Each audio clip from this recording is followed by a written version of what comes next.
तो दोस्तों, मैं आरबी ठाकुर आपके और हमारे channel R B technical help desk में आपका एक बार फिर स्वागत है। कैसे हैं आप सभी दोस्तों? आज की इस वीडियो में आधार से रिलेटेड बहुत बड़ी जानकारी आपको देने वाला हूं, जिसमें आधार के कुछ नए अपडेट्स आए हैं। उसकी पूरी जानकारी आपको इसलिए दी जा रही है कि ऐसा ना हो कि आप भी उस तरीके की कोई गलती कर रहे हैं और आपकी आईडी सस्पेंस हो जाए। तो कृपया वीडियो को ध्यान से जरूर देखिएगा। धन्यवाद दोस्तों। आज का जो एजेंडा है उसमें हम लोग जो है एनरोलमेंट फॉर्म पे डिस्कस करेंगे कि यूआईडीआई के द्वारा जो चेंजेस किए गए तो एनरोलमेंट फॉर्म कौन कौन से हमको यूज करने हैं किसी एज ग्रुप के लिए। साथ ही जो डॉक्यूमेंट्स की लिस्ट है वैलिड डॉक्यूमेंट्स, उसमें भी यूआईडीआई के द्वारा बहुत चेंजेस किए गए हैं, तो वो उस पर डिस्कशन करेंगे। और डॉक्यूमेंट अपलोड प्रोजेक्ट जो कि पिछले 3-4 महीने से हम इस पे काम कर रहे हैं, तो उसको थोड़ा सा और समझेंगे कि इसको क्यों करने की जरूरत है और उसको करते समय हम किन किन सावधानियों का विशेष ध्यान रखना है। साथ में जो कुछ एक एरर्स हम लोगों के काम करने के दौरान डॉक्यूमेंट बेस्ड या फिर और कुछ एरर्स हमारे द्वारा मिस्टेक किए जाते हैं, हो जाती हैं जाने अनजाने में, तो उस पर डिस्कस करेंगे। और उन एरर के बिहाफ पे कई बार हमारे बीएलई भाई की आईडी सस्पेंड हो जाती है, और आईडी सस्पेंड होने के साथ में कुछ एक पेनल्टी है जो कि इम्पोज की जाती है यूआईडीआई के द्वारा, तो उसको भी हम डिस्कस करेंगे। एक और चेंज अभी यूआईडीआई ने किया है, अब तक जो भी एग्जामिनेशन हम लोग करते थे एनएसईआरटी या फिर सीपी एग्जाम कराता है, तो वो एग्जामिनेशन में एक नया प्रोसीजर, एक अथॉरिटी लेटर की रिक्वेस्ट लेटर एनएसईआरटी ने डिमांड किया है कि जो भी ऑपरेटर अब एग्जाम करेंगे तो उनको पहले एक कंसर्न ईए या रजिस्ट्रार से एक अथॉरिटी लेटर इशू कराना होगा। और उस अथॉरिटी लेटर को वो जो जहाँ पे एनएसईआरटी की साइड है वो अपलोड भी करेंगे। और जब भी वो अपियर होने जाएंगे एग्जाम में, तो अपियरिंग के टाइम पे उस लेटर को, हार्ड कॉपी को साथ में लेके ही वहां पे एग्जामिनेशन सेंटर जाएंगे, तब एनएसईआरटी अलाउ करेगा एग्जाम में बैठने के लिए। तो हम स्टार्ट करते हैं आज का जो सबसे पहले, जैसा कि मैंने बताया, तो यहाँ पे हम स्टार्ट करेंगे वैलिड डॉक्यूमेंट। सबसे पहले हम एनरोलमेंट फॉर्म से स्टार्ट करेंगे कि जो यूआईडीआई ने अभी एनरोलमेंट फॉर्म में चेंजेस किए हैं तो वो कौन कौन से फॉर्मेट हम लोग को यूज करने हैं। बेसिकली हमारे बीएलई भाई जो काम करते हैं वो आधार करेक्शन का काम करते हैं। तो आधार करेक्शन की बात करें तो वहां पे हमें, क्योंकि हम 0 से 5 ईयर्स के जो एज ग्रुप के बच्चे होते हैं उसमें बायोमेट्रिक कभी लिया नहीं जाता है, तो उस केस में 0 to 5 ईयर्स का जो एनरोलमेंट फॉर्म है वो हमारे बीएलई भाई जो यूसीएल सॉफ्टवेयर पे यूज करेंगे, तो वो उनके लिए एप्लीकेबल नहीं होगा। दो एनरोलमेंट फॉर्म है दो एज ग्रुप के, जो कि एक 5 से 18 है और 18 से 18 प्लस वाला है, मतलब। तो ये दो एनरोलमेंट फॉर्म हम बेसिकली यूज करेंगे। तो एक एनरोलमेंट फॉर्म जो कि 5 से 18 के बीच में है, उसको मैं शेयर कर रहा हूँ आप लोगों के बीच में। और हम समझने की कोशिश करेंगे कि इसमें हमें किस तरह से फिलअप करना है इस फॉर्म को। जैसे कि हम आप न्यू एनरोलमेंट करते नहीं है हमारे बीएलई भाई, हमारे जितने आधार सेवा केंद्र ईएसके हैं वहाँ पे ये काम होता है। तो हम वहाँ पे बेसिकली अपडेट का काम करते हैं, तो अपडेट पे टिक कर लेंगे। रेजिडेंट इंडियन है तो इंडियन, और नॉन रेजिडेंट इंडियन है एनआरआई है तो वहाँ पे क्लिक करेंगे। तो जनरली हम लोग तो अपडेट जो करते हैं रेजिडेंट जो हमारे इंडियन सिटीजन है उन्हीं का करते हैं, तो अपडेट रिक्वेस्ट पे क्लिक टिक कर लेंगे और रेजिडेंट इंडियन पे कर लेंगे। एनआरआई वाले केस में हम एनआरआई पे करेंगे, इन केस अगर वो है तब।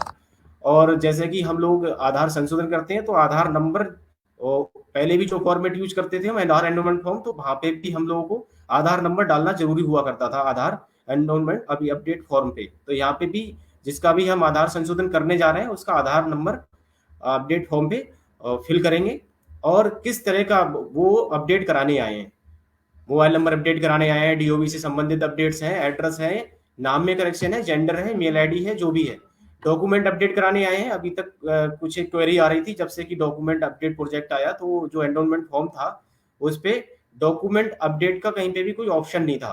तो काफी क्वेरी आती थी कि सर डॉक्यूमेंट अपडेट के लिए हम किस पे क्लिक करें। तो अब इस फॉर्मेट में वो चैलेंज भी दूर हो गया है, यूआईडीआई ने इसको इस फॉर्मेट में ऐड ऑन कर दिया है। तो अगर हम डॉक्यूमेंट अपडेट कर रहे हैं केवल किसी का, कोई भी डेमोग्राफिक डिटेल में चेंजेस नहीं है, तो केवल डॉक्यूमेंट अपडेट वाले फीचर के लिए हम डॉक्यूमेंट अपडेट पे क्लिक करके इस एनरोलमेंट फॉर्म को आधार नंबर डाल के और उसको फिल करेंगे। और वो सपोर्टिंग जो भी डॉक्यूमेंट्स वो ले रहे हैं हम लोग, जैसे कि पीओआई पीओए वहाँ पे मेंशन करेंगे, डीओबी से संबंधित जो भी डॉक्यूमेंट ले रहे हैं उसको मेंशन करेंगे। इन केस अगर कोई भी एचओए बेस्ड हम एनरोलमेंट कर रहे हैं, ये स्पेशली जो बच्चे होते हैं उन उस वाले केस में हम लोग एचओए बेस्ड करते हैं, उसका बर्थ सर्टिफिकेट यूज करते हैं। और हेड ऑफ द फैमिली जो उसके घर का परिवार का जो भी हेड है, मुखिया है, उसका हम यहाँ पे अब तक क्या था कि मदर या पेरेंट्स में से किसी का भी एक आधार नंबर हम डाल के उसको यूज करते थे, लेकिन यहाँ पे एचओआई बेस्ड एनरोलमेंट में मदर और फादर आधार नंबर दोनों का वहां पे हमें फिल करना होगा, लेकिन प्रेजेंट वहां पे फिजिकली प्रेजेंट किसी भी एक मदर या फादर में से उसके फिंगरप्रिंट ऑथेंटिकेशन हम करेंगे। यहाँ पे मेन चीज जो एक समझने वाली है एचओआई बेस में, पहले कोई भी एक आधार नंबर से हम लोग कर लेते थे, लेकिन यहाँ पे जो पेरेंट्स हैं उसके मदर और फादर दोनों के आधार नंबर हम, अगर इन केस एचओआई बेस्ड हम करेक्शन कर रहे हैं तो फिल करेंगे आधार नंबर, और पेरेंट्स में से किसी भी एक का आधार के साथ में ऑथेंटिकेशन करेंगे। तो सभी बीएलई भाई इस चीज को समझ लें, डॉक्यूमेंट्स के साथ साथ अब एनरोलमेंट फॉर्म भी अलग अलग कर दिए गए हैं। तो एज ग्रुप वाइज मेजरली हमारे जो यूसीएल भाई करते हैं, आधार संशोधन का कार्य करते हैं, उनको दो एनरोलमेंट फॉर्म पे काम करना होगा। एक तो 5 से 18 के एज ग्रुप वाला, क्योंकि 0 से 5 वाला हम कर नहीं सकते, वहां पे बायोमेट्रिक होता नहीं है, तो इस वजह से यूसीएल पे 0 to 5 ईयर्स के जो भी करेक्शन है वो हम नहीं कर पाते हैं। तो यहाँ पे हमारे लिए जो एप्लीकेबल होंगे दो एनरोलमेंट फॉर्म रहेंगे, 5 से 18 के बीच वाला और एबव 18 ईयर्स। तो ये तो जो एनरोलमेंट फॉर्म में डिस्कस कर रहा था आपसे, ये 0 to 5 ही बिटवीन 5 to 18 था। अब दूसरा फॉर्मेट मैं आपको शेयर करने जा रहा हूँ जिसमें कि हम एबव 18 ईयर्स के लिए बात कर रहे हैं। ये एडल्ट्स के लिए है, एबव 18 ईयर्स के लिए भी फॉर्मेट कुछ ज्यादा विशेष चेंजेस नहीं है इसमें, लेकिन बस उन्होंने थोड़ा सा इसको कैटेगराइज किया है कि अगर इन केस कोई भी रेजिडेंट जो कि 5 से 18 के बीच में है तो उसको वो वाला फॉर्मेट यूज करना था, और अगर हम 18 एबव 18 ईयर्स किसी का भी करेक्शन करने जा रहे हैं तो इस फॉर्मेट को यूज करेंगे। ऐसा बिल्कुल नहीं करें कि अगर कोई 18 ईयर्स वाला कोई भी रेजिडेंट आ रहा है तो आप वो वाला फॉर्मेट यूज करेंगे, बिल्कुल नहीं करना है, नहीं तो फिर ये एक डॉक्यूमेंट रिजेक्शन माना जाएगा और डॉक्यूमेंट एरर के बिहाफ पे एक रिजेक्शन काउंट होगा। तो प्लीज जो एनरोलमेंट फॉर्म है एज ग्रुप वाइज आ गए हैं यूआईडीआई के द्वारा जो जारी किए गए हैं, आप उसी एनरोलमेंट फॉर्म को यूज करें। पहले चेक कर लें कि जो रेजिडेंट आया वो किस एज ग्रुप का है, और उसके बाद में रेजिडेंट को सजेस्ट करें कि ये एनरोलमेंट फॉर्म आपको भर के देना है। ठीक है, ये 18 ईयर्स अबव 18 ईयर्स वाला एनरोलमेंट फॉर्म है, इसमें भी वही सेम चीजें हैं।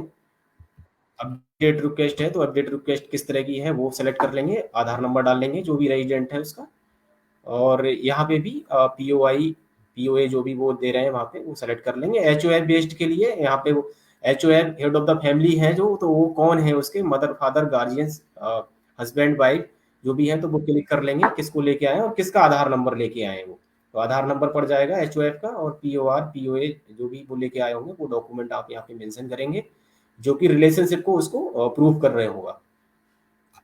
एचओएफ है उसका नाम आप यहाँ पे भर लेंगे। एचओएफ बेस जो भी एनरोलमेंट होगा तो यहाँ पे नाम और उसका सिग्नेचर होना जरूरी है। जो भी एचओएफ है हेड ऑफ द फैमिली है जिसको कि इसके बिहाफ पे एड्रेस करेक्शन या जो भी करेक्शन आप कर रहे हैं तो उसका यहाँ पे सिग्नेचर और नाम फिलअप करना एनरोलमेंट फॉर्म पे जरूरी है।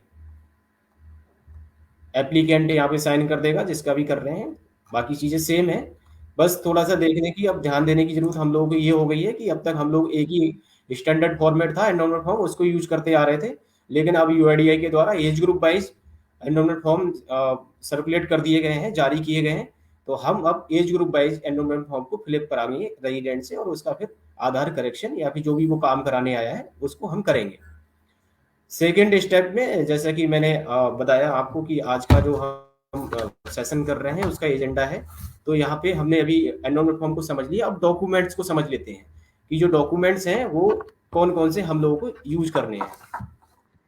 बेसिकली जो हम लोग आधार एनरोलमेंट करते हैं तो उस समय हम लोगों को 4 तरह के डॉक्यूमेंट्स हैं, चाहे वो नया आधार करना हो किसी का या फिर करेक्शन है, जिस तरह का भी जो भी चेंजेस करेक्शन या कुछ भी कराने आएगा रेजिडेंट, तो इस तरह के सपोर्टिंग डॉक्यूमेंट्स हमको यूज होते हैं, करने होते हैं। POI POA POR DOB. DOB मतलब बर्थ से संबंधित अगर किसी को भी अपना डेट ऑफ बर्थ में करेक्शन कराना है या फिर अपना वेरीफाइड डेट ऑफ बर्थ को वहाँ पे देना है तो उसके लिए डीओबी से संबंधित वो अपना डॉक्यूमेंट शेयर करता है। और रिलेशनशिप वाला जो केस में हम लोग जो एचओ बेस्ड जितने भी एनरोलमेंट करते हैं तो वहाँ पे हमें पीओआर से संबंधित कोई भी एक डॉक्यूमेंट शो करना होता है। एड्रेस से संबंधित किसी को चेंजेस कराने हैं तो एड्रेस प्रूफ वहाँ पे उसको लेके आना होता है। और पीओआई नाम में कोई करेक्शन है इस तरह के तो वहाँ पे मैंडेटरी होता है कि वो अपना पीओआई से संबंधित कोई भी डॉक्यूमेंट लेके आएगा। जो डॉक्यूमेंट्स की लिस्ट है अभी डिटेल में हम उसको डिस्कस करेंगे, नेक्स्ट स्लाइड में मैं आपके साथ में डिस्कस करूंगा। कुछ एक बेसिक चीजें हैं जो कि हम लोगों को ध्यान देनी होती हैं। डॉक्यूमेंट्स जब हम लोग जो डॉक्यूमेंट्स रेजिडेंट्स लेके आता है, पीओआई, पीओए, पीओआर, डीओबी से संबंधित, तो उस समय में अगर हम उस जो डॉक्यूमेंट को लेके आए उससे संबंधित डॉक्यूमेंट को नहीं लगाएंगे, मान लीजिए किसी के नाम में करेक्शन होना है, या फिर एड्रेस में करेक्शन होना है, तो नाम में करेक्शन करते समय मतलब उसकी आइडेंटिटी में चेंजेस हो रहे हैं, तो आइडेंटिटी प्रूफ को वो लगाना होता है। अब कभी कभी जो है बाई मिस्टेक हम लोग जैसे एड्रेस में करेक्शन कर रहे हैं तो हम पैन कार्ड वहां पे लगा देते हैं, तो पैन कार्ड एड्रेस प्रूफ नहीं होता है। तो बात सीधा यहाँ पे जो हो रही है वो ये हो रही है कि जिस तरह का भी जो भी करेक्शन कर रहे हैं तो उससे संबंधित ही डॉक्यूमेंट को हमें यूज करना है और उसको स्कैन करके अपलोड करना होता है।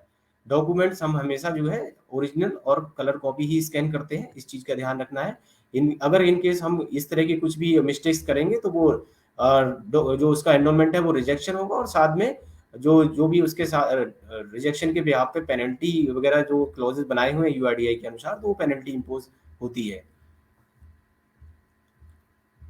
पीओआई, पीओए, डीओबी से संबंधित जितने भी डॉक्यूमेंट्स होते हैं वो रेजिडेंट्स के नाम के ही होने चाहिए। अगर हम उसके फैमिली मेंबर का कोई भी पीओआई यूज करेंगे, इसका मतलब ये है जैसे मान लीजिए अगर मुझे नाम में करेक्शन कराना है, अपने नाम में करेक्शन कराना है, तो मुझे अपना ही डॉक्यूमेंट यूज करना होगा। ये नहीं कि मेरे फैमिली में मैं किसी और के डॉक्यूमेंट में लेके और उसको चाहूँ कि मेरा नाम चेंज हो जाए, आइडेंटिटी में कोई भी मेरे करेक्शन हो जाए, ये चीज पॉसिबल नहीं है। डीओबी के लिए भी यही चीज है कि डीओबी भी अगर डेट ऑफ बर्थ के लिए अगर मुझे अपने नाम में कोई भी करेक्शन कराना है तो मुझे अपने ही डॉक्यूमेंट को लेके आना होगा, अपने भाई बहन या फिर फैमिली में किसी और के डॉक्यूमेंट को मैं शो करके अपना डीओबी करेक्शन नहीं करा सकता। कुछ एक डॉक्यूमेंट्स हैं जैसे कि पासपोर्ट है, ड्राइविंग लाइसेंस है, ये इनकी एक अपनी वैलिडिटी होती है, कुछ एक टाइम पीरियड के लिए ये वैलिडेट होते हैं।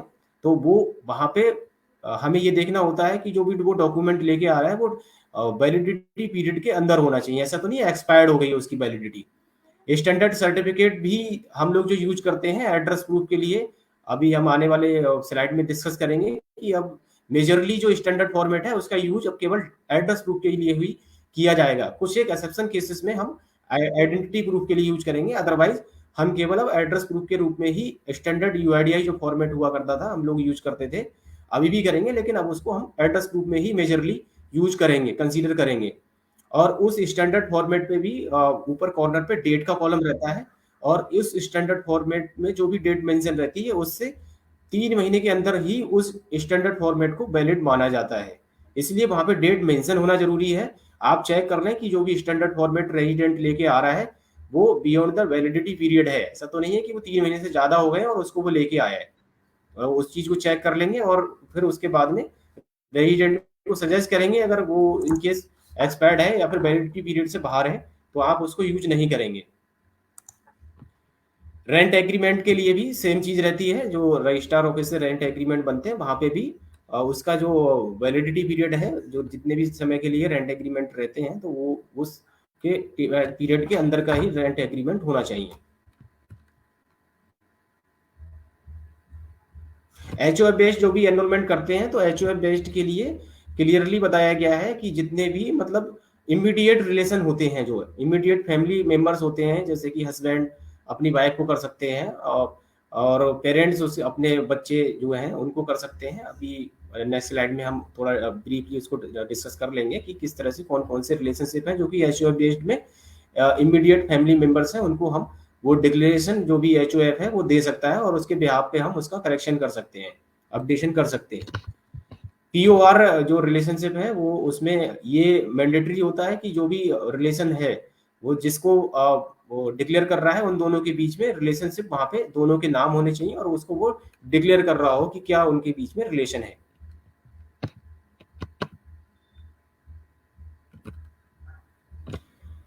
फुल नेम चेंज के लिए स्पेशली अगर जैसे किसी का फर्स्ट नेम है, मेन आइडेंटिटी किसी की भी अगर माना जाता है नाम वाले केस में, तो जो बताया गया है उसमें फर्स्ट नेम उसका मेन आइडेंटिटी होती है। अगर किसी का फुल नेम चेंज कर रहे हैं या फिर फर्स्ट नेम चेंज कर रहे हैं तो उस केस के लिए यूआईडीआई के द्वारा जो ऑलरेडी सजेस्टेड है गजेट नोटिफिकेशन कराना होता है। जैसे मान लीजिए कि किसी का नाम प्रीति कुमारी है तो रामा कुमारी होना है अगर उसका नाम, तो यहाँ पे फर्स्ट आइडेंटिटी उसकी चेंज हो रही है।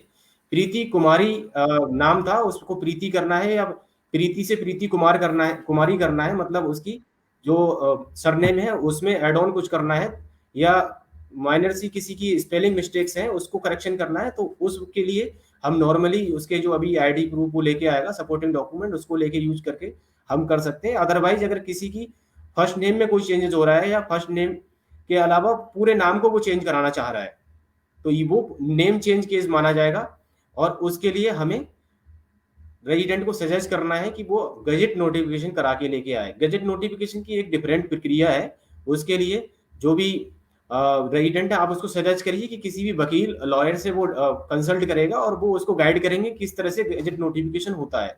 गजेट नोटिफिकेशन की जो प्रोसेस है उसके लिए जो नॉर्मल प्रेस गिरती वगैरह है, लोकल न्यूज़पेपर होते हैं 3-4, उसमें उनको इश्तेहार अपना निकलवाना होता है, और उसके साथ में स्टेट गवर्नमेंट या फिर सेंट्रल गवर्नमेंट के द्वारा एक गजेट जारी होता है। उस गजेट में उसका बकायदा जो उसने उसको प्रोसेस फॉलो किया होगा उसमें उसका नाम लिस्टेड होगा, और वो डॉक्यूमेंट जारी किया जाता है और उस डॉक्यूमेंट को यूज किया जाता है गजेट नोटिफिकेशन के लिए। इसमें बहुत कंफ्यूजन है, रेजिडेंट बहुत कंफ्यूज करते हैं, और हमारे ऑपरेटर्स भी कई बार बहुत डिस्कस करते हैं कि सर वो नोटराइज वकील से किसी से करा के लेके आ गए हैं, ये उन्होंने न्यूज़पेपर में भी निकलवा दिया है, बस यही हो जाएगा।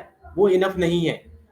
गजेट नोटिफिकेशन कोई एक इंडिविजुअल का नहीं निकलता है, जो जैसे कि मैंने बताया स्टेट गवर्नमेंट या फिर सेंट्रल गवर्नमेंट के द्वारा वो जारी किया जाता है और समय समय पे होता है, और वो इंडिविजुअल का नहीं, जितने भी कुछ एक केसेस रहते हैं कुछ टाइम पीरियड के, वो गवर्नमेंट जारी करती है गजेट नोटिफिकेशन और उसको यूज किया जाता है, उसको बोलते हैं gazette notification. In case of enrolment of child in 0 to 5 years age, अगर किसी भी हम रेजिडेंट चूंकि आप एनरोलमेंट नहीं करते हैं, यहाँ पे हमारे जो एएसके ऑपरेटर्स हैं, जहाँ पे हमारे 75 डिस्ट्रिक्ट्स में से 66 डिस्ट्रिक्ट्स में हमारे एएसके ऑपरेटर्स हैं, क्योंकि हम जहाँ पे नया आधार भी एनरोलमेंट करते हैं, तो उसके लिए है ये चीज। हमारे बीएलई भाई जो कि इसके लिए करते हैं और ईशेल पे काम करते हैं, उनके लिए ये पॉइंट नहीं है। जिनका भी 0 से 5 ईयर का एज ग्रुप की अगर किसी को अपना बर्थ से संबंधित चीज है, उसके लिए ये पॉइंट है। यहाँ पे जो मैं डिस्कस कर रहा था कि कुछ एक नेम चेंजेस में या फिर नेम करेक्शन में, दोनों में डिफरेंस क्या है। नेम करेक्शन इन केस मतलब जैसे किसी की नाम में कुछ सरनेम ऐड ऑन होना है, या उसकी नाम में स्पेलिंग में कुछ चेंजेस थे, तो इस तरह की जो लैंग्वेज है उसको अब हम नाम देंगे कि वो नाम करेक्शन वाली लैंग्वेज हो गई। अगर किसी की फर्स्ट आइडेंटिटी फर्स्ट नेम में चेंज हो रहा है या फिर पूरा नाम चेंज करवाना चाह रहा है, तो उसको नेम चेंज की लैंग्वेज देंगे, हम उसको भाषा देंगे, और नेम चेंज के लिए गजेट नोटिफिकेशन होगा। यहाँ पे जो एक्सेप्टेबल वाली कुछ एक चीजें यहाँ पे बोली हैं, जैसे विनय कुमार किसी का नाम है आधार में, और विनय कुमार वो अपना विनय कुमार आधार में है, विनय कुमार ही पीओआई लेके आ रहे हैं, तो ये यहाँ पे पास हो जाएगा। ठीक है। जैसे प्रीति किसी का नाम है और प्रीति आधार में है, प्रीति वो पीओआई के रूप में लेके आए, प्रीति जो उनका आधार में था उसमें PRITI था, और जो वो डॉक्यूमेंट लेके आए पीओआई उसमें PREETI है। तो इस तरह की करेक्शन जो हम है वो नॉर्मली करते हैं, और उसको बोला जाता है नाम करेक्शन। अगर यहाँ पे प्रीति की जगह पे वो पूरा नाम ही चेंज करा रहे थे, रामा कराना चाह रहे थे, तो वो नहीं कर सकते। ये चीजें एक्सेप्टेबल है और इसको हम नाम करेक्शन करते हैं। किसी के नाम में सीक्वेंस चेंज है, जैसे कई बार क्या है पहले आधार बना है तो बाई मिस्टेक ऑपरेटर की मिस्टेक थी, या फिर उन्हें इतना चीजें पता नहीं थी, किसी का नाम यहाँ पे एक एग्जांपल दिया गया है, नीति रविधरन था, आधार में नीति रविधरन है, और वो डॉक्यूमेंट जो लेके आए हैं उनको कराना है रविधरन नीति। तो वो इस तरह का अगर कोई भी डॉक्यूमेंट लेके आ रहे हैं, अपने नाम की सीक्वेंस में चेंज कराना चाह रहे हैं, उससे रिलेवेंट अगर डॉक्यूमेंट लेके आएंगे तो हम इस तरह के नाम में करेक्शन कर सकते हैं। मतलब सीक्वेंस में अगर किसी के कोई भी मिस्टेक है और वो सीक्वेंस जिसको वो करेक्ट कराना चाह रहा है उससे संबंधित डॉक्यूमेंट लेके आएंगे, तो हम इसको एक्सेप्ट करेंगे। कुछ केसेस में होता है जैसे आफ्टर मैरिज, यहाँ पे इन्होंने केस दिया है कि in case of change name change after marriage where POI document marriage certificate with photograph has resident maiden name with the spouse, then such cases may be passed. जैसे कई बार क्या है मेडन नेम होते हैं किसी का शादी के बाद में, उसमें उसको सरनेम कुछ ऐड कराना है, तो यहाँ पे इस तरह के अगर वो डॉक्यूमेंट लेके आ रहे हैं तो हम वहाँ पे नेम करेक्शन कर सकते हैं। फुल आइडेंटिटी चेंज नहीं करेंगे, फुल नाम चेंज के लिए वही गजेट नोटिफिकेशन ही है। जैसे किसी का नाम था रितु मिश्रा और उसके स्पाउस का नाम है अभिनव पांडे इन पीओआई, देन रितु पांडे उसको किया जा सकता है, उसका सरनेम चेंज कर सकते हैं आफ्टर मैरिज। ये नॉर्मली होता है और इसको किया भी जाता है। तो इससे संबंधित वो डॉक्यूमेंट लेके आएगा, मैरिज सर्टिफिकेट लेके आए तो आप उसको कर सकते हैं।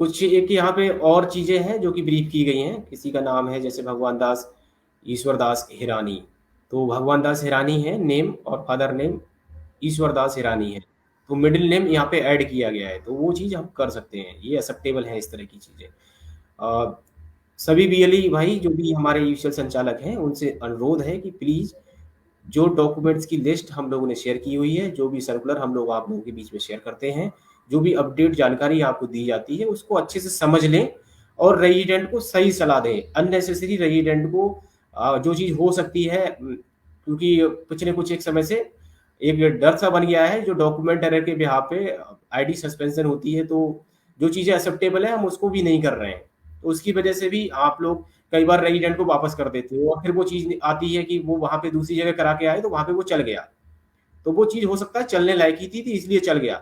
तो प्लीज़ आप लोगों से रिक्वेस्ट है कि जो चीज़ें एक्सेप्टेबल हैं, जो कि जिनमें टॉलरेंस है कि इतना तक चल सकता है और यूआईडीआई ने उसको ब्रीफ किया है, ऐसा नहीं है कि वो चल सकने वाली लैंग्वेज हम अपने आप बना रहे हैं, उसको ब्रीफ किया है कि किस लेवल तक या कौन से डॉक्यूमेंट या कितनी भी मिस्टेक्स हैं उसको हम चला सकते हैं और उसके बिहाफ पे फिर हम जो भी वो डॉक्यूमेंट लेके आ रहा है उसको हम उसका करेक्शन कर सकते हैं। तो प्लीज सभी अच्छे से उसको समझ लें, अननेसेसरी रेजिडेंट को वापस ना करें आप, इससे आपके अपने एनरोलमेंट ट्रांजेक्शन भी इफेक्ट होंगे और वहाँ पे जहाँ पे भी आप काम कर रहे हो तो वहाँ के जो भी रेजिडेंट आते हैं तो एक वहाँ पे फेस वैल्यू पे भी एक नेगेटिव इफेक्ट जाता है।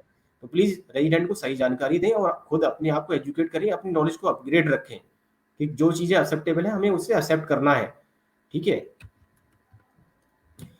जो हम H O F based enrolment की बात कर रहे थे वहां पे अब ये क्लियर यहाँ पे चीजें हो जाएंगी कि कौन कौन लोग जो हैं एच ओ एफ हो सकते हैं और किसको वो डिक्लेरेशन दे सकते हैं।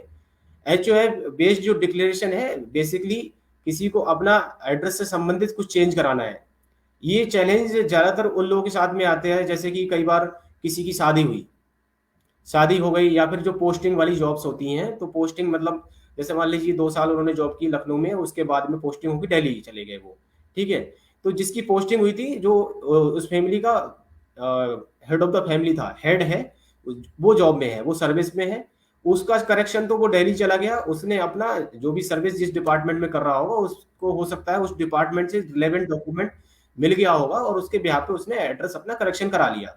या फिर किसी ने वहां पे प्लॉट ले लिया तो रजिस्ट्री से संबंधित उसके पास डॉक्यूमेंट होंगे, उसने अपने एड्रेस में तो करेक्शन करा लिया, लेकिन जो उसके घर परिवार में और फैमिली मेंबर हैं, उसकी वाइफ है, उसके बच्चे हैं, ठीक है, उसके भाई बहन जो भी हैं, उनके साथ में ये प्रॉब्लम आएगी कि उनका कोई भी डॉक्यूमेंट हो सकता है उनके पास में नहीं है।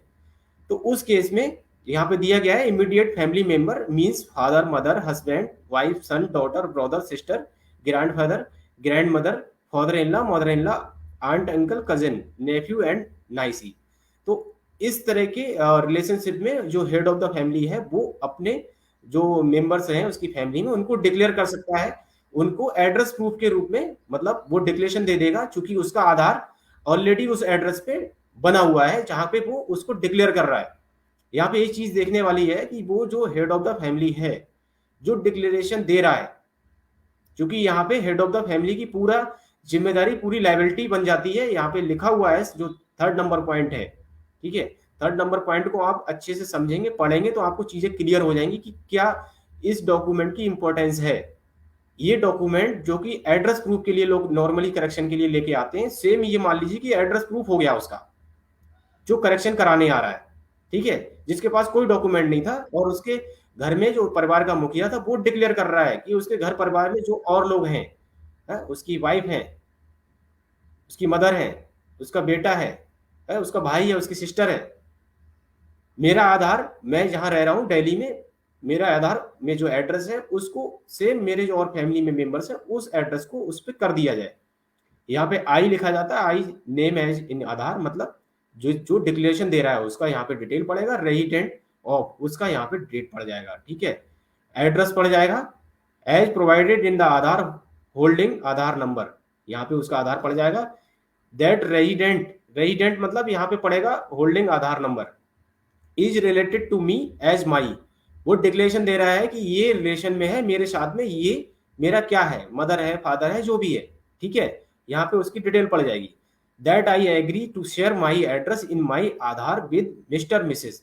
अब यहाँ पे विद मिस्टर मिसेस में किसका नाम आएगा? जो करेक्शन कराने गया है अपना, जिसका करेक्शन होने जा रहा है, ठीक है। यहाँ पे जो लैंग्वेज है उससे सिंपल सा क्लियर हो रहा है कि वो एग्री कर रहा है कि मैं एग्री कर रहा हूँ कि मेरा जो एड्रेस है उसको, जैसा कि मेरे आधार में मेंशन है, उसको शेयर कर दिया जाए। किसके साथ में? किसके एड्रेस के साथ अपडेट कर दिया जाए? जो रेजिडेंट कराने जा रहा है अपडेट, ठीक है, उसका नाम यहाँ पे पड़ जाएगा। फॉर अपडेटिंग मतलब उसके आधार एड्रेस के लिए capacity of head of the family, मैं हेड ऑफ द फैमिली की कैपेसिटी में ये डिक्लेयर करता हूँ कि मेरा जो भी मतलब मेरा बेटे का नाम है, उसके जो भी जिसका भी कराना चाह रहा है, वो डिक्लेयर कर रहा है उसको कि उसका एड्रेस भी मेरे आधार में जो एड्रेस है उसके अनुसार हो जाए, ठीक है। अब थर्ड नंबर पॉइंट को अगर हम अच्छे से पढ़ते हैं तो आप समझ पाएंगे कि उसकी लायबिलिटी और उसकी जो ऑथेंटिसिटी है वो क्या होने जा रही है। That the undersigned undertakes that the above mentioned information is correct to the best of my knowledge and belief, and at any point of time if any of the said information is found to be incorrect, fraudulent, false, मतलब जो भी वो declaration दे रहा है अगर वो गलत पाई जाती है, जो उसके साथ में रिलेशनशिप उसने डिक्लेयर किया, तो the Aadhaar of the mister Mrs and mine can be deactivated. यहाँ पे बहुत बड़ी बात लिखी हुई है, उन्होंने लिखा है सीधे कि अगर मैं गलत डिक्लेरेशन दे रहा हूँ, उसके साथ में मेरा रिलेशन वो है नहीं, और मैं डिक्लेयर कर रहा हूँ कि मेरे आधार में जो एड्रेस है उसका आधार का भी एड्रेस वही कर दिया जाए, और उसमें किसी भी तरह से फ्रॉडुलेंट या फिर गलत इंफॉर्मेशन मैंने दी है, तो जिसका भी वो आधार करेक्शन करने जा रहा था वो उसका आधार डिसेबल कर दिया जाए, और साथ में मेरा भी आधार डीएक्टिवेट किया जा सकता है और लीगल एक्शन भी लिया जा सकता है। तो बहुत बड़ी लायबिलिटी है। जो एचओएफ बेस्ड एनरोलमेंट आप करते हैं, एचओएफ बेस्ड एड्रेस करेक्शन करेंगे, तो वहां पे आप अच्छे से समझ लें कि जो head of the family declaration देने आ रहा है, या एच है जो हेड ऑफ द फैमिली है जो डिक्लेयर कर रहा है, वो इस चीज को समझ ले अच्छे से कि वो क्या करने जा रहा है, ठीक है ना। गलत डिक्लेरेशन के बिहाफ पे किसी का एड्रेस करेक्शन करने की कोशिश नहीं करनी है, लेकिन इस डॉक्यूमेंट को यूज बड़े स्तर पे किया जाना है। लोगों के पास में डॉक्यूमेंट्स नहीं होते हैं, ठीक है, लेकिन उसके घर में किसी का आधार है, उसका एड्रेस ठीक है, तो आप सजेस्ट करिए कि आप किसी डॉक्यूमेंट की जरूरत नहीं है, आप केवल ये डिक्लेरेशन दे दीजिए, हम आपका एड्रेस सही कर देंगे, ठीक है ना। तो ये डॉक्यूमेंट बहुत बड़े स्तर पे यूज हो सकता है, और इसको बहुत कम यूज करते हैं, या हमने जनरली देखा है इसको यूज नहीं किया जा रहा है। तो आप थोड़ा सा अपनी नॉलेज को अपग्रेड करिए, एजुकेट करिए अपने आप को, लेकिन चीजों को समझ लीजिएगा, और जो head of the family declare करने जा रहा है उसको भी अच्छे से समझा देगी कि वो क्या करने जा रहा है। गलत जानकारी देके किसी का आधार अपडेट करने की कोशिश नहीं करनी है। यहाँ पे name and signature head of the family, यहाँ पे नेम और सिग्नेचर भी जो हेड ऑफ द फैमिली होगा उसका होगा इस केस में, ठीक है। तो इस स्लाइड में हमने ये समझा कि हेड ऑफ द फैमिली कौन हो सकते हैं, और हेड ऑफ द फैमिली के बिहाफ पे हम आराम से अपने फैमिली मेंबर्स, जो कि अगर मेरा आधार अपडेट हो चुका है, जो एड्रेस है, मेरे जो डाउनलाइन मेरे फैमिली मेंबर्स है, मैं उनका एड्रेस अपडेट करा सकता हूँ अगर उनके पास कोई डॉक्यूमेंट नहीं भी एड्रेस प्रूफ से संबंधित फिर भी, ठीक है। नेक्स्ट हमने अभी स्लाइड में पढ़ाई था कि नेम चेंज के लिए, चूंकि नेम चेंज एक एक्सेप्शन केस है, उसके लिए गजट नोटिफिकेशन होता है, ठीक है, तो वो हमें कराना होगा, और साथ में गजट नोटिफिकेशन के साथ ही उसके जो भी पीओआई संबंधित उसके डॉक्यूमेंट होंगे, पुराना नाम से संबंधित जो भी डॉक्यूमेंट होगा विद फोटोग्राफ, डाइवोर्स रिसीव वाला है, अगर अडॉप्टेशन सर्टिफिकेट, मैरिज सर्टिफिकेट इत्यादि, इस तरह के जो डॉक्यूमेंट जो भी उसके पहले रहे होंगे, गजट नोटिफिकेशन तो वो कराएगा ही, लेकिन अपनी आइडेंटिटी के जो पहले उसके डॉक्यूमेंट रहे होंगे जिसमें जो नाम था, वो भी फोटोग्राफ के साथ में जो पीओआई होगा वो शेयर करेगा। जेंडर केस, एक्सेप्शन केस, मतलब जैसे कई बार जो जेंडर की करेक्शन के जो चांसेस है अगर वो क्रॉस हो चुके हैं, उस एक्सेप्शन केस में medical certificate from all allopathic doctors ये वो जारी करते हैं, और उसके बिहाफ पे किसी का भी जो जेंडर है वो रिक्वेस्ट की जा सकती है, उसको चेंज कर सकते हैं हम। डीओबी चेंज केस, जो लिमिट क्रॉस वाला केस है उसके लिए बात हो रही है यहाँ पे। अगर किसी की भी लिमिट क्रॉस हो गई है, मतलब वो अपना जो भी नंबर ऑफ अटेम्प्ट से उससे ज़्यादा अगर वो डीओबी चेंज कराना चाह रहा है, तो उसके लिए भी एक अलग डिक्लेरेशन है, जो कि रेजिडेंट है वो सेल्फ डिक्लेरेशन देता है, और वो सेल्फ डिक्लेरेशन के साथ में और यहाँ पे मेन चीज जो देखने वाली है, इस केस में बर्थ सर्टिफिकेट ही अलाउ होता है। अगर किसी को अब लिमिट क्रॉस वाले केस में सबसे पहले चीज तो वो बर्थ सर्टिफिकेट लेके आएगा, और बर्थ सर्टिफिकेट के साथ में जो रेजिडेंट है वो एक डिक्लेरेशन देगा, सेल्फ डिक्लेरेशन है। उस डिक्लेरेशन और बर्थ सर्टिफिकेट की एक सिंगल पीडीएफ बना के जो आधार एनरोलमेंट क्लाइंट है, यूसीएमपी क्लाइंट आप लोग यूसीएल सॉफ्टवेयर यूज करते हो, वहाँ पे इसका ऑप्शन आ रहा है, एक्सेप्शन हैंडलिंग करके केस आता है, वहाँ पे सेलेक्ट करके और उसकी एक सिंगल पीडीएफ बना के अपलोड करते हैं। और सेम पीडीएफ एनरोलमेंट स्लिप के साथ में जो लखनऊ डॉट स्पेशल @UIDI.in हमारे लखनऊ आर ओ की मेल आईडी है, उस पर आप मेल करेंगे। यहाँ पे कई बार एक मिस्टेक ये हो जाती है हमारे बीएलई भाई से, क्योंकि कई बार होता क्या है ना, पहली चीज तो ये एक एक्सेप्शन केस है, यहाँ पे आप जो भी एनरोलमेंट करोगे वो रिजेक्ट हो जाएगा। ठीक है, विद इन 24 आवर्स आपको यही दिखेगा कि वो आपने जो एनरोलमेंट किया था वो रिजेक्ट हो गया, क्योंकि ये सॉफ्टवेयर में जो नॉर्मल प्रोसीजर था उसके थ्रू नहीं हो रहा है, इसके लिए एक अलग प्रोसीजर यूआईडीआई के द्वारा बताया गया है, उसके थ्रू एनरोलमेंट हो रहा है, तो वो नॉर्मल एनरोलमेंट नहीं था, इसलिए सॉफ्टवेयर के द्वारा वो वहाँ पे रिजेक्शन शो करता है। लेकिन जो आप मेल करते हैं, मेल चूंकि मल्टीपल मेल्स डेली जाते हैं यूआईडी के पास में, तो ये पॉसिबल नहीं है कि जो आप आज मेल कर रहे हो तो वो अगले 2-3 दिन में या फिर सेम डे उसको वेरीफाई करके और वो अप्रूव कर दें। वो टाइम टेकिंग प्रोसेस है, क्योंकि बड़ी संख्या में बर्थ बर्थ जो लिमिट क्रॉस वाले केसेस हैं उसके यूआईडी के पास जाते हैं। लेकिन क्यू में जब भी आपका वो मेल वहाँ पे वो रीड करेंगे और वो देखेंगे कि ये एक्सेप्शन केस था और इसके साथ में कोई मेल उनके पास में आया हुआ है, और जो ईआईडी आपने वहाँ पे मेल में शेयर की होगी उस ईआईडी को वो चेक करेंगे पोर्टल पे, और वहाँ पे उनको वो दिखेगा जो जो प्रोसीजर बताया गया है कि आपने उसकी डिक्लेरेशन के साथ में बर्थ सर्टिफिकेट एक पीडीएफ बना के अपलोड की है या नहीं की है। यहाँ पे मिस्टेक ये कर देते हैं हमारे बीएलई भाई ज्यादातर, जो ऑपरेटर्स हैं उनके द्वारा एक मिस्टेक ये होती है, वो मेल तो करते हैं जो प्रोसीजर बताया गया सेम वही पीडीएफ बना के मेल कर देते हैं, लेकिन जो क्लाइंट है वहां पे वो जो पीडीएफ बताई जा रही है कि एक डिक्लेरेशन और बर्थ सर्टिफिकेट दोनों की पीडीएफ एक साथ वहां पे अपलोड करनी है, वो नहीं करते हैं, और इसकी वजह से फिर वो रिजेक्ट हो जाता है, भले ही उसने वो प्रोसीजर फॉलो किया है। तो सभी ऑपरेटर से इस चीज पे अनुरोध रहेगा कि आप लोगों को जो प्रोसीजर बताया गया आपको दोनों प्रोसीजर फॉलो करने हैं। एक तो आप मेल तो करेंगे ही, और साथ में एनरोलमेंट जो कर रहे हैं उसमें एनरोलमेंट जो आपका क्लाइंट है वहां पर भी डिक्लेरेशन और बर्थ सर्टिफिकेट दोनों की एक सिंगल पीडीएफ बना के अपलोड करेंगे। और जब आपका मेल वहां पे जो क्यू में आपके पहुंचा हुआ होगा और उसको पढ़ेगा, रीड आउट करेगी क्यूसी टीम, तो फिर उसको अप्रूव कर देगी, भले ही वो आपके सॉफ्टवेयर में जो मैंने जैसे कि बताया कि 24 आवर्स के अंदर वो रिजेक्शन शो करता है, लेकिन जब वो क्यूसी आपकी मैनुअल क्यूसी होगी वहां पे जो आपका मेल गया है उसके बिहाफ पर पढ़ने के बाद में वो चीजें चेक करेंगे, अगर वो ठीक पाई जाएगा तो फिर उसको अप्रूव करके और जारी कर दिया जाता है। ठीक है, तो इसमें थोड़ा समय लगता है, कई बार 1.5 से 2 महीने और 3 महीने तक लगते हैं, चूंकि सबको बताया आपको कि 90 डेज का टाइम पीरियड है ही मैक्सिमम इन सब चीजों के लिए, तो फिर आप लोग थोड़ा सा वेट करने के लिए रेजिडेंट को बोले, ना कि उसके बार बार एनरोलमेंट या फिर रेजिडेंट कई बार आपके यहाँ करा के गया फिर दूसरी जगह करा लेता है, तो वो डुप्लीकेसी होती है, उससे कोई फायदा नहीं होना है। ठीक है, जो प्रोसीजर है उसको फॉलो करें और उसको वेट करने के लिए बोले। ठीक है, तो इस स्लाइड में हमने ये समझा कि जो डॉक्यूमेंट है वो डॉक्यूमेंट कौन कौन से किस तरह के लेते हैं हम लोग, और डॉक्यूमेंट लेते समय कुछ एक एक्सेप्शन केसेस हैं तो उसमें हमें क्या ध्यान रखना होता है। अब जो डॉक्यूमेंट वैलिड डॉक्यूमेंट की लिस्ट अभी यूआईडीआई के द्वारा शेयर की गई है उसको थोड़ा सा हम समझ लेते हैं। हमने ये तो समझ लिया कि पीओआई पीओआर इस तरह की जो चीजें हैं वो हम लोगों को कौन कौन सी जरूरत होती है आधार संशोधन के दौरान या फिर किसी का भी हम एनरोलमेंट कर रहे होते हैं। अभी 26 जनवरी से यूआईडीआई के द्वारा नई डॉक्यूमेंट की लिस्ट शेयर की गई है। जिस तरह से एनरोलमेंट फॉर्म शेयर किए गए, तो एनरोलमेंट फॉर्म जो शेयर किए गए हैं 0 to 5 ईयर्स, 5 to 18 ईयर्स और एबव 18 ईयर्स, ये एनरोलमेंट फॉर्म भी 15 फरवरी से प्रोसेस में आ चुके हैं। तो सभी बीएलई भाई पुराने एनरोलमेंट फॉर्म को ना यूज करें।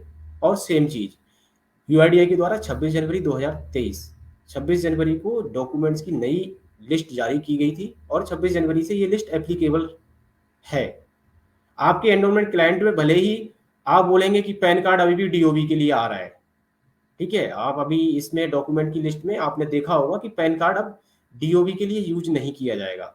ठीक है, आपके एनरोलमेंट क्लाइंट में भले ही आ रहा है, लेकिन आप प्लीज रेजिडेंट को इस चीज के लिए सजेस्ट करिए कि डॉक्यूमेंट्स की अपडेटेड लिस्ट आ गई है, अपने सेंटर पे सभी लोग अपडेटेड लिस्ट को हो सके तो आप लोग इसका बैनर बनवा के लगा लीजिए, पोस्टर बना के लगाइए। और नहीं कर पा रहे हैं तो आप प्रिंट आउट जरूर लगा लीजिए, प्रिंट आउट निकाल के उसका लेमिनेशन करके लगाइए, क्योंकि प्रिंट आउट लगाओगे फट जाएगा। ठीक है, तो सभी बीएलई भाई, सभी यूसीएल संचालकों से, सभी ऑपरेटर्स से, हमारे जो भी आधार संशोधन का काम कर रहे हैं, उनसे अनुरोध है कि समय समय पे जो भी अपडेट डॉक्यूमेंट्स आते हैं, आप अपने सेंटर पे अब डॉक्यूमेंट्स की अपडेटेड लिस्ट वहां पे लगा लो, जिससे कि रेजिडेंट्स आपसे अननेसेसरी वाद विवाद या कंट्रोवर्सी ना करे, और आपको उन चीजों में कठिनाइयों का सामना पेश ना करना पड़े। क्योंकि अगर डॉक्यूमेंट्स की लिस्ट आप अपने सेंटर पर अगर लगा के रखेंगे, तो डेली आप अपने सेंटर पे काम करते हो, अभी चूंकि ज्यादा समय नहीं हुआ है लिस्ट को आए हुए, तो आपको ज्यादा देखना पड़ेगा लिस्ट को। लेकिन जब डेली आप काम करते रहोगे तो ये आपको बिल्कुल याद हो जाएगी लिस्ट कि कौन सा डॉक्यूमेंट किस चीज में लेना है। भाई नॉर्मली जो लोग आते हैं काम कराने, मोस्टली 8 से 10 तरह के डॉक्यूमेंट्स ही है जिनको हम लोग यूज करते हैं। ठीक है, तो कोई ऐसा टिपिकल टास्क नहीं है। भले ही यहाँ पे लिस्ट में जब लिस्ट जारी होती है या फिर लिस्ट पहले भी थी, तो ऑपरेटर्स का कहना होता है कि सर इतने सारे डॉक्यूमेंट्स की लिस्ट है, इसको समझने में थोड़ा सा हमें दिक्कत होती है। तो आप मेन कॉन्सेप्ट थोड़ा सा बेसिक याद रखिए कि जो लोग आ रहे हैं आपके यहाँ पे संशोधन कराने, एनरोलमेंट कराने, वो ज्यादातर 7-8 तरह के ही डॉक्यूमेंट लेके आते हैं। तो उसको समझने या समझाने में बहुत ज्यादा दिक्कत नहीं आनी चाहिए। बस शर्त कंडीशन यही है कि आप डॉक्यूमेंट्स की लिस्ट अपने सेंटर पे लगा लो, बड़ा करके लगाइए, इसको पोस्टर बनवा लो। ठीक है, और लोगों को डॉक्यूमेंट की नई लिस्ट के अनुसार ही डॉक्यूमेंट यूज करने के लिए आप बोलिए कि वो लेके आए और आप यूज करें अपने क्लाइंट में। ठीक है, जैसे यहाँ पे 0 to 5 ईयर्स वाले जो केस हैं, उसमें एचओएम बेस्ड एनरोलमेंट होते हैं, तो वहाँ पे आप चूंकि 0 to 5 ईयर्स न्यू एनरोलमेंट करते नहीं है, तो ये हमारे एएस के ऑपरेटर्स के लिए चीज एप्लीकेबल है। यहाँ पे यूसीएल संचालकों के लिए नहीं है ये चीज। हम अपने यूसीएल भाइयों के लिए मेनली जो चीज है उस पे आते हैं पार्ट पे। एबव 5 ईयर्स, 5 ईयर्स से ज्यादा के करेक्शन आप लोग कर पाते हो। तो यहाँ पे जो चीज है, जैसे कि किसी का अगर इंडियन पासपोर्ट है, तो पासपोर्ट चारों चीजों के लिए एप्लीकेबल रहेगा, पीओआई, पीओए, पीओआर, डीओबी। अगर कोई पासपोर्ट लेके आता है इंडियन पासपोर्ट, तो वो ID, address proof, date of birth किसी के लिए भी यूज कर सकता है। अब 5 ईयर्स के लिए बात हो रही है यहाँ पे। पैन कार्ड, जैसे कि मैंने आपको बोला, यहाँ पे केवल पैन कार्ड अब पीओआई, और पीओआई में भी नाम के लिए ही रह जाएगा, क्योंकि भाई पैन कार्ड पहले भी हम जो है नाम या डेट ऑफ बर्थ के लिए यूज कर लेते थे, लेकिन यहाँ पे अब डेट ऑफ बर्थ के लिए हम पैन कार्ड को यूज नहीं करेंगे। इसको थोड़ा सा आप अच्छे से समझ लीजिए। पैन कार्ड अब डीओबी के लिए यूज नहीं किया जाएगा। ठीक है, केवल नाम करेक्शन में, नाम में कोई माइनर करेक्शन है तो उसके लिए आप यूज कर सकते हैं। ये बड़ा चेंज किया है डॉक्यूमेंट्स की लिस्ट में। ठीक है, तो जो मेजर चेंजेस हैं वो मैं आपको मेनली बता दे रहा हूँ, बाकी आप लिस्ट आपके पास में हमने शेयर की हुई है, उसको थोड़ा सा अच्छे से पढ़ लीजिए। राशन कार्ड पीडीएस जो प्रोडक्ट डिस्ट्रीब्यूशन सिस्टम है, तो राशन कार्ड होते हैं, तो उसको हम डेट ऑफ बर्थ के लिए पहले भी नहीं लेते थे, यहाँ पे हम पीओआई, पीओए या फिर प्रूफ ऑफ रिलेशन के लिए ले सकते हैं, क्योंकि राशन कार्ड में जो फैमिली मेंबर्स हैं उनके नाम रहते हैं, तो यहाँ पे पीओआर के रूप में यूज हो जाता है। वोटर आईडी कार्ड है, तो वोटर आईडी कार्ड भी अब डीओबी के लिए यूज नहीं करना है आप लोगों को, केवल आईडी, एड्रेस प्रूफ के लिए यूज करना है। यहाँ पे पीओआर के रूप में भी यूज नहीं होगा ये। ड्राइविंग लाइसेंस भी अब केवल आप नाम के लिए यूज करेंगे। यहाँ पे आप देख पा रहे हो कि डीओबी के काफी सारे जो डॉक्यूमेंट्स हैं वो कम हो गए हमारे, जो हम अब तक करते आ रहे थे। यहाँ पे ड्राइविंग लाइसेंस भी आप डीओबी के लिए यूज नहीं कर सकते, केवल नाम के लिए यूज करेंगे। एड्रेस प्रूफ से भी हटा दिया गया है ड्राइविंग लाइसेंस को। ठीक है, तो आप अच्छे से इस लिस्ट को समझ लीजिए। सर्विस फोटो आईडी कार्ड, जैसे कई बार जो है जो सेंट्रल गवर्नमेंट के द्वारा या फिर सेंट्रल गवर्नमेंट के एम्प्लॉय होते हैं, स्टेट गवर्नमेंट के एम्प्लॉय होते हैं, तो उनको जो सर्विस आईडी कार्ड मिलता है, तो उसको आप जो है आइडेंटिटी प्रूफ और यहाँ पे डेट ऑफ बर्थ के लिए भी, क्योंकि उसमें डेट ऑफ बर्थ वगैरह उनकी मेंशन रहती है, उसको यूज कर सकते हैं हम। पेंशनर फोटो आइडेंटिटी कार्ड जो रहते हैं, फ्रीडम फाइटर इस तरह के, तो उसको भी हम आइडेंटिटी प्रूफ और रिलेशनशिप और उसके लिए यूज कर सकते हैं, एड्रेस प्रूफ के लिए यूज नहीं करेंगे।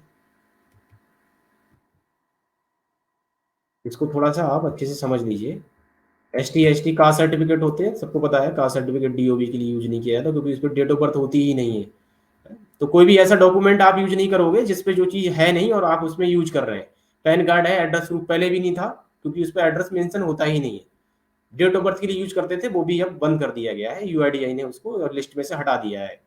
ठीक है, तो डोमिसाइल है या फिर आपका कास्ट सर्टिफिकेट है, इस तरह के जो सर्टिफिकेट्स होते हैं वो उसमें डेट ऑफ बर्थ मेंशन नहीं रहती है, तो इसलिए हम उसको डेट ऑफ बर्थ के रूप में यूज नहीं कर सकते।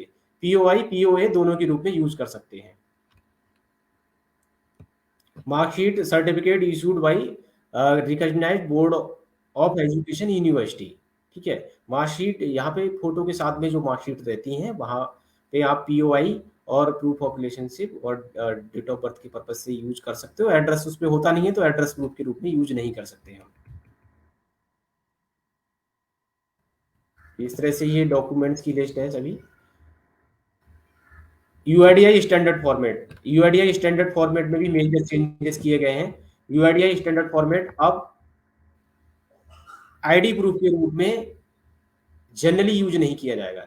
एक एक्सेप्शन केस जैसे कि कुछ जो ऑर्फन्स होते हैं, ऑर्फन्स मतलब अनाथालय या शरणार्थी जो शरण उसमें रहते हैं, शेल्टर होम्स में जो लोग रहते हैं या शेल्टर होम्स में जो बच्चे रहते हैं अनाथालय वगैरह में, उस केस में जो वहाँ का सुपरिटेंडेंट होगा, वार्डन होगा, हेड ऑफ द इंस्टीट्यूशन होगा, जहाँ पे भी वो लोग रह रहे हैं शेल्टर होम में, वो उसको डिक्लेयर करेगा और तब उस केस में उसको आईडी प्रूफ में जो स्टैंडर्ड फॉर्मेट है यूआईडीआई के द्वारा उसको यूज किया सकता है।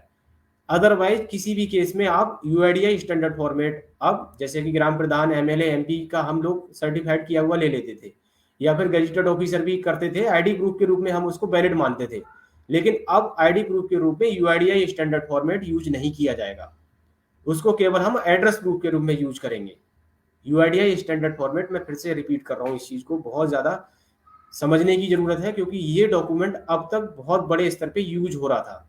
ठीक है, यूआईडीआई स्टैंडर्ड फॉर्मेट अब आईडी प्रूफ के रूप में, आईडी प्रूफ में जैसे नाम वगैरह हम लोग चेंज करते थे वो यूज नहीं किया जाएगा, चाहे वो एमएलए, एमपी, ग्राम प्रधान, रजिस्टर्ड ऑफिसर किसी से भी करा के लाए, बस केवल एक केस में उसको यूज किया जा सकता है जो यहाँ पे बताया गया है कि जो ऑर्फन्स होते हैं, ठीक है, या registered officer eight Nako, state health department, project director of the state AIDS control society और हिज नॉमिनी। ठीक है, तो यहाँ पे दो केस बताए गए, केवल इस केस में अगर उस स्टैंडर्ड फॉर्मेट पे वो वेरीफाई करा के लेके आ रहा है तो वहां पे यूज किया जा सकता है पीओआई के रूप में। अदरवाइज पीओआई के रूप में आप स्टैंडर्ड फॉर्मेट अब यूआईडीआई के द्वारा जो जारी है उसको यूज नहीं करेंगे, हम उसको केवल अब एड्रेस प्रूफ के रूप में यूज करेंगे। एड्रेस प्रूफ के रूप में वो जो भी स्टैंडर्ड फॉर्मेट में ऑप्शंस रहते हैं उनमें से किसी से भी करा के लेके आएगा तो आप यूज कर सकते हो, एड्रेस करेक्शन कर सकते हो उसका, लेकिन नेम करेक्शन वगैरह हम नहीं कर सकते हैं उससे। स्टैंडर्ड फॉर्मेट किसी भी तरह से अब डेट ऑफ बर्थ के रूप में भी यूज नहीं किया जा सकता। इलेक्ट्रिसिटी बिल जो होते हैं, इलेक्ट्रिसिटी बिल जो पोस्टपेड कनेक्शन आपके इंटरनेट या फिर उसके भी होते हैं, मोबाइल नंबर्स वगैरह हम लोग जो यूज करते हैं तो उसको भी एड्रेस प्रूफ में यूज किया जा सकता है। लेकिन उसकी जो कंडीशन है ये है कि वो 3 महीने पुराने होने चाहिए। ऐसा नहीं है कि उसने अभी पिछले महीने या 10-15 दिन पहले कनेक्शन कराया है और वो लेके आ रहा है आपके पास में कि मेरा आधार करेक्शन कर दो, एड्रेस अपडेट कर दो। ठीक है, कम से कम 3 महीने पुराने जो है उसके वो बिल होने चाहिए, तब उसको हम एड्रेस प्रूफ के रूप में यूज करेंगे। सेम चीज वाटर बिल है, उसके लिए भी एप्लीकेबल होती है, टेलीफोन के बिल हो गए।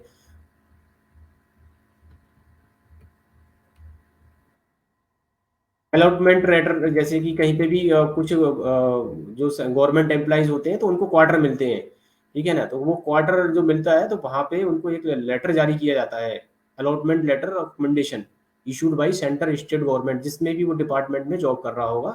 तो यहाँ पे उन्होंने बोला है कि नॉट ओल्डर देन 1 साल। जैसे होता क्या है, वो 3 साल से जॉब कर रहे हैं, तो जब वो 3 साल पहले यहाँ पे जहाँ पे भी उनकी पोस्टिंग हुई थी वहां पे जॉब करने आए तो उनको एक लेटर जारी किया गया था।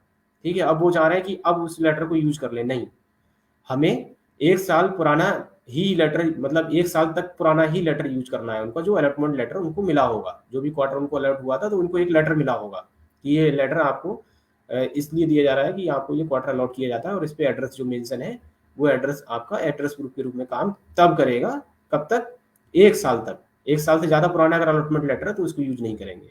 गैस कनेक्शन में वही चीजें हैं कि 3 महीने पुराने तक जो है।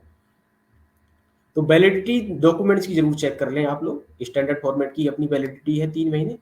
सेम चीज water bill, postpaid bill, gas connection वगैरह हो गए, इस तरह की जो चीजें हैं वो 3 महीने पुरानी ही चलेंगी। अलॉटमेंट लेटर 1 साल पुराना चलेगा।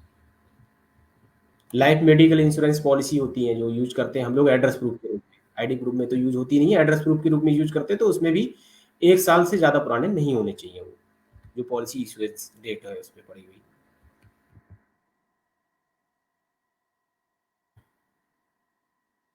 इस चीज को थोड़ा सा आप वैलिड डॉक्यूमेंट की जो लिस्ट है अच्छे से समझ लीजिए। इसमें मेजर चेंजेस जो हुए हैं उनको ज़रूरत है हमें अच्छे से समझने की, ठीक है। ओसीआई कार्ड होल्डर्स होते हैं जो ओवरसीज सिटीजन्स होते हैं, तो उसके लिए भी कुछ एक कैटेगरी हैं वो बताई गई हैं यहाँ पे। Valid OCI card along with valid foreign passport for residents who have stayed in India 182 and 182 दिन से ज्यादा जो इंडिया में रह रहा है, ठीक है, 182 दिन से ज्यादा जिस सिटीजन को हो गए हैं इंडिया में रहते हुए, ठीक है ना, तो ऐसे लोगों का हम यहाँ पे अपना एड्रेस जो भी उसको आइडेंटिटी प्रूफ के रूप में वहाँ का जो भी उसका डॉक्यूमेंट होगा उसको यूज करते हुए उसका हम कर सकते हैं एनरोलमेंट, ठीक है। 182 दिन इंडिया में रहते हुए होना उसका अनिवार्य है, इससे पहले अगर वो करवाना चाह रहे हैं तो वो नहीं करवा सकता।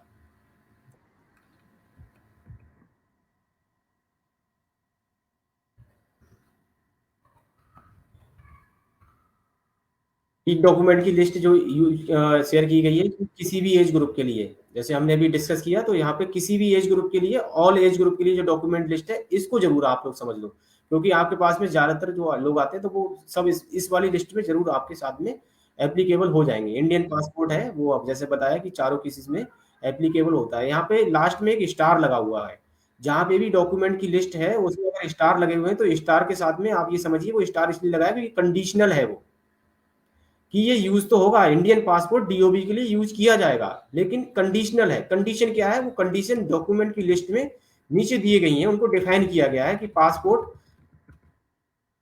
एक मैं आपको फॉर एग्जांपल पढ़ के बता देता हूँ कि इन्होंने लिखा है, ऊपर स्टार लगा हुआ था डीओबी वाले केस में पासपोर्ट पे, तो इन्होंने लिखा है DOB update of all residents between the age group of 0 to 18 years mandatory required birth certificate issued by authority, ठीक है, authorised authority of the respective states.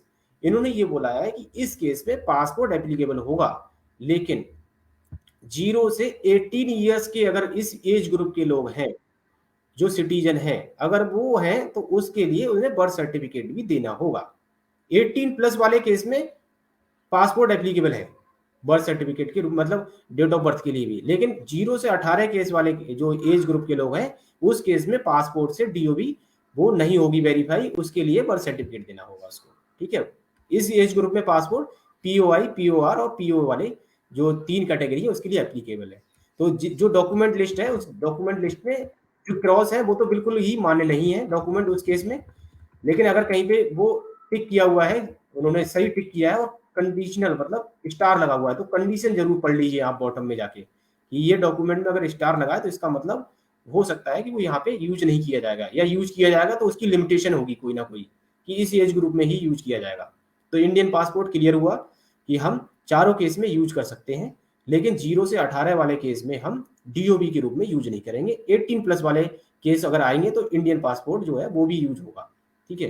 Pan card केवल अब नाम मतलब आईडी प्रूफ के रूप में ही रह गया है, ठीक है।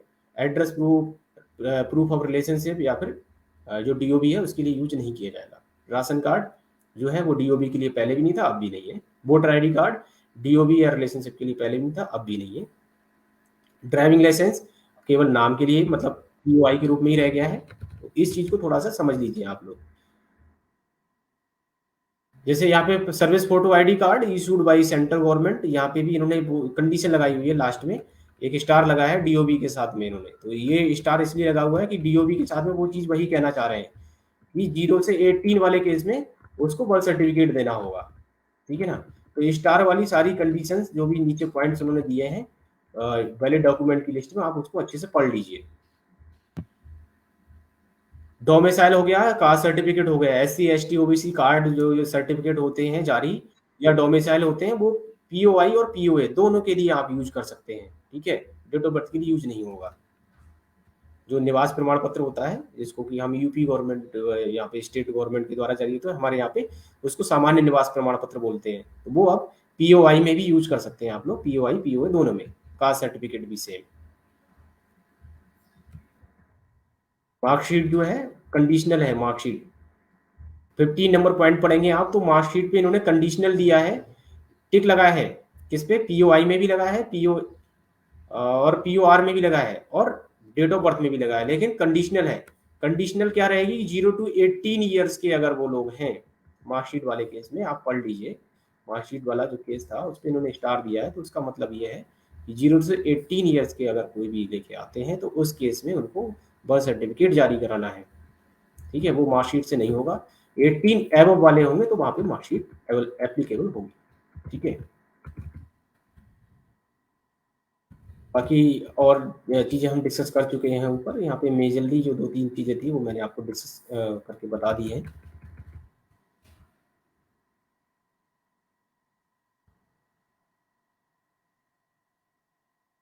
डॉक्यूमेंट की लिस्ट को अच्छे से आप पढ़ लीजिए, समझ लीजिए और फिर अपना करेक्शन करिए, एनरोलमेंट करिए रेजिडेंट के साथ में। किसी भी तरह से रेजिडेंट को मिसगाइड नहीं करें। ठीक है, गलत सलाह ना दें। सही जानकारी, पहले अपनी जानकारी को कंप्लीट करें, पढ़ लें, चीज़ों को समझ लें और फिर रेजिडेंट को अच्छे से बता कर उसका एनरोलमेंट करें। जो नीचे पॉइंट्स इंपॉर्टेंट नोट्स हैं इनको अच्छे से आप लोग पढ़ लीजिए। यहाँ पे सारी चीज़ें डिफाइन की गई हैं जो मैं भी डिस्कस कर रहा था आपसे, कि HOF अगर डॉक्यूमेंट है तो उसमें क्या सावधानी बरतनी है, लिमिट क्रॉस वाली अगर किसी की डेट ऑफ बर्थ है तो उसमें क्या करना है, डिक्लेरेशन देनी होती है। नेम चेंज वाले केस में क्या करना है, गजट नोटिफिकेशन कराना होता है। अब हम आगे स्टेप पे बढ़ते हैं। हमने दो चीज़ें समझी, एनरोलमेंट फॉर्म को समझा, डॉक्यूमेंट की लिस्ट को समझा, डॉक्यूमेंट क्या क्या ले सकते हैं वो समझा। अब हम डॉक्यूमेंट अपलोड प्रोजेक्ट, इस पे पहले भी चर्चा मैं आप लोगों से सभी BLE भाई से कर चुका हूं। आज फिर से मैं आपको रिमाइंड कराना चाह रहा हूं क्योंकि इसको लेके बहुत ज़्यादा फोकस किया जा रहा है। UIDAI के द्वारा लगातार इस पे फॉलोअप चल रहा है कि डॉक्यूमेंट अपडेट पे हमारे जो BLE भाई हैं, जो ECL संचालक हैं या हमारे आधार सेवा केंद्र पर जो ऑपरेटर्स हैं उनके द्वारा काम नहीं किया जा रहा है, इस पर आउटपुट नहीं आ पा रहा है। देखिए, एक चैलेंजिंग टास्क है क्योंकि ये जो प्रोजेक्ट आया तो इसमें UIDAI के द्वारा बार बार आग्रह की बात की जा रही है। यहाँ पे ये नहीं कि वो मैंडेटरी नहीं है, वॉलंटरी बोला जा रहा है कि जितने भी रेजिडेंट जिनके आधार कार्ड 10 साल से पुराने हो गए हैं। ठीक है, अब इसके पीछे जरूरत क्यों है? इसकी जरूरत इसलिए है क्योंकि आधार आज की डेट में सबसे ज्यादा यूज करे जाने वाला एक ऐसा डॉक्यूमेंट है। देखो, 1000 से ज्यादा सर्विसेज हैं जिसमें कि हम डायरेक्ट इनडायरेक्ट वे में यूज करते हैं अपने आधार को। ठीक है, तो इतना एक इम्पोर्टेंट डॉक्यूमेंट है, तो उस डॉक्यूमेंट में जितने भी उसके पीछे उसको बनने में या फिर उसके करेक्शन में जो डॉक्यूमेंट्स हैं वो समय समय पे अपडेटेड रहने चाहिए। ठीक है, उसकी जानकारी जो आधार में जानकारी है, उसके डेमोग्राफिक डिटेल है, वो अपडेटेड रहनी चाहिए। इन केस अगर उसकी डेमोग्राफिक डिटेल चेंज नहीं भी हुई है तो भी वो अपने डॉक्यूमेंट जहाँ पे भी रह रहा है आज तक, उसके डॉक्यूमेंट दोबारा से अपडेट करा ले, जिससे कि उसकी ऑथेंटिसिटी हो पाए, ऑथेंटिक कर पाए उस चीज को कि वो हाँ रेजिडेंट जहाँ पे उसने आधार बनवाया था अभी भी वहीं रहता है और उसके डॉक्यूमेंट अपडेट UIDAI के पास में है। ठीक है, इसलिए जितने भी अभी जो स्लैब बताया गया है उसमें 10 साल से पुराने जितने भी आधार कार्ड होल्डर हैं, हम लोग अगर ईयर वाइज समझे तो 2013 या 13 से पहले जितने भी आधार कार्ड बने हुए हैं उनके सभी रेजिडेंट्स के डॉक्यूमेंट को अपडेट करने की जरूरत है। अगर उन्होंने अपने डेमोग्राफिक्स में कोई भी चेंज नहीं कराया है, जैसे किसी ने अगर अपना आधार कार्ड 2011, 12, 13 में बनवाया था, उसने मोबाइल नंबर ही लिंक कराया है, तो ऐसे लोगों को भी अपने डॉक्यूमेंट अपडेट कराने की जरूरत है। ठीक है, अगर उसने नाम, पता, जन्म तिथि में कोई चेंज करा लिया है, मतलब उसने अपने डेमोग्राफिक डिटेल में कोई चेंज करा लिया बनने के बाद, तो फिर उन लोगों को अपडेट कराने की जरूरत है क्योंकि जब उसने वो करेक्शन कराया होगा तो डॉक्यूमेंट यूज किए होंगे। ठीक है ना, तो सभी BLE भाइयों से थोड़ा सा अनुरोध है कि इस प्रोजेक्ट पे लोगों को अपने जो रेजिडेंट्स हैं आते हैं आपके यहाँ पे, आप चूंकि हमारे जितने भी CSC सेंटर्स हैं, यूजुअल संचालक हैं, आप लोग बैंकिंग के साथ भी जुड़े हुए हो, आप बैंकिंग में भी काम कर रहे हो, CSC की और भी सर्विसेज दे रहे हो, तो जितने भी रेजिडेंट आपके सेंटर पे आते हैं उनसे आप थोड़ा सा 2 मिनट निकाल के उन्हें बैठाइए, समझाइए कि उसके बारे में बताइए, डॉक्यूमेंट अपडेट के बारे में। अपने सेंटर पे जो भी पंपलेट्स वगैरह हम लोगों ने दिए हुए हैं, शेयर किए हुए हैं आपके बीच में, उनको प्रिंट आउट करके लगा लो। ठीक है, कि इसको लगाने की जरूरत क्यों है, डॉक्यूमेंट को अपडेट कराने की जरूरत क्यों पड़ रही है। गवर्नमेंट जो भी आजकल देख रहे हैं हम लोग कि जितनी भी सरकारी स्कीम्स है DBT के माध्यम से आधार के द्वारा ही लोगों तक पहुंच रही हैं। ठीक है, तो लोगों को थोड़ा सा आप ये गाइड कर सकते हो कि भाई अगर नहीं कराएंगे तो हो सकता है आपको योजनाओं की जो लाभ मिलता है उससे वंचित रहना पड़ सकता है। ठीक है, क्योंकि आपके द्वारा ज्यादातर यही बोला जाता है कि सर, लोगों का कहना ये है कि हमारा तो आधार ठीक है, हमें क्यों जरूरत है, हमारा तो सारा काम चल रहा है। तो उनको बताइए, क्योंकि अभी आपको बहुत जल्दी पता लग जाएगा, यूपी गवर्नमेंट ने वन फैमिली वन आईडी एक नया जो है आईडी कार्ड जारी करने जा रही है। यूपी गवर्नमेंट, हमारे उत्तर प्रदेश सरकार जो है तो उसमें क्या होगा, जितने भी राशन कार्ड होल्डर हैं, तो उनका तो वन फैमिली वन आईडी में जो राशन कार्ड नंबर है उसी को नाम दे दिया जाएगा, फैमिली आईडी हो जाएगी वो। हर एक परिवार की एक फैमिली आईडी जारी होनी है। तो जो राशन कार्ड होल्डर है उनका तो फैमिली आईडी वही हो जाएगा, लेकिन जो नॉन राशन कार्ड होल्डर हैं, जिनके राशन कार्ड नहीं बने होते हैं, उन लोगों को भी अपनी फैमिली आईडी बनवानी है।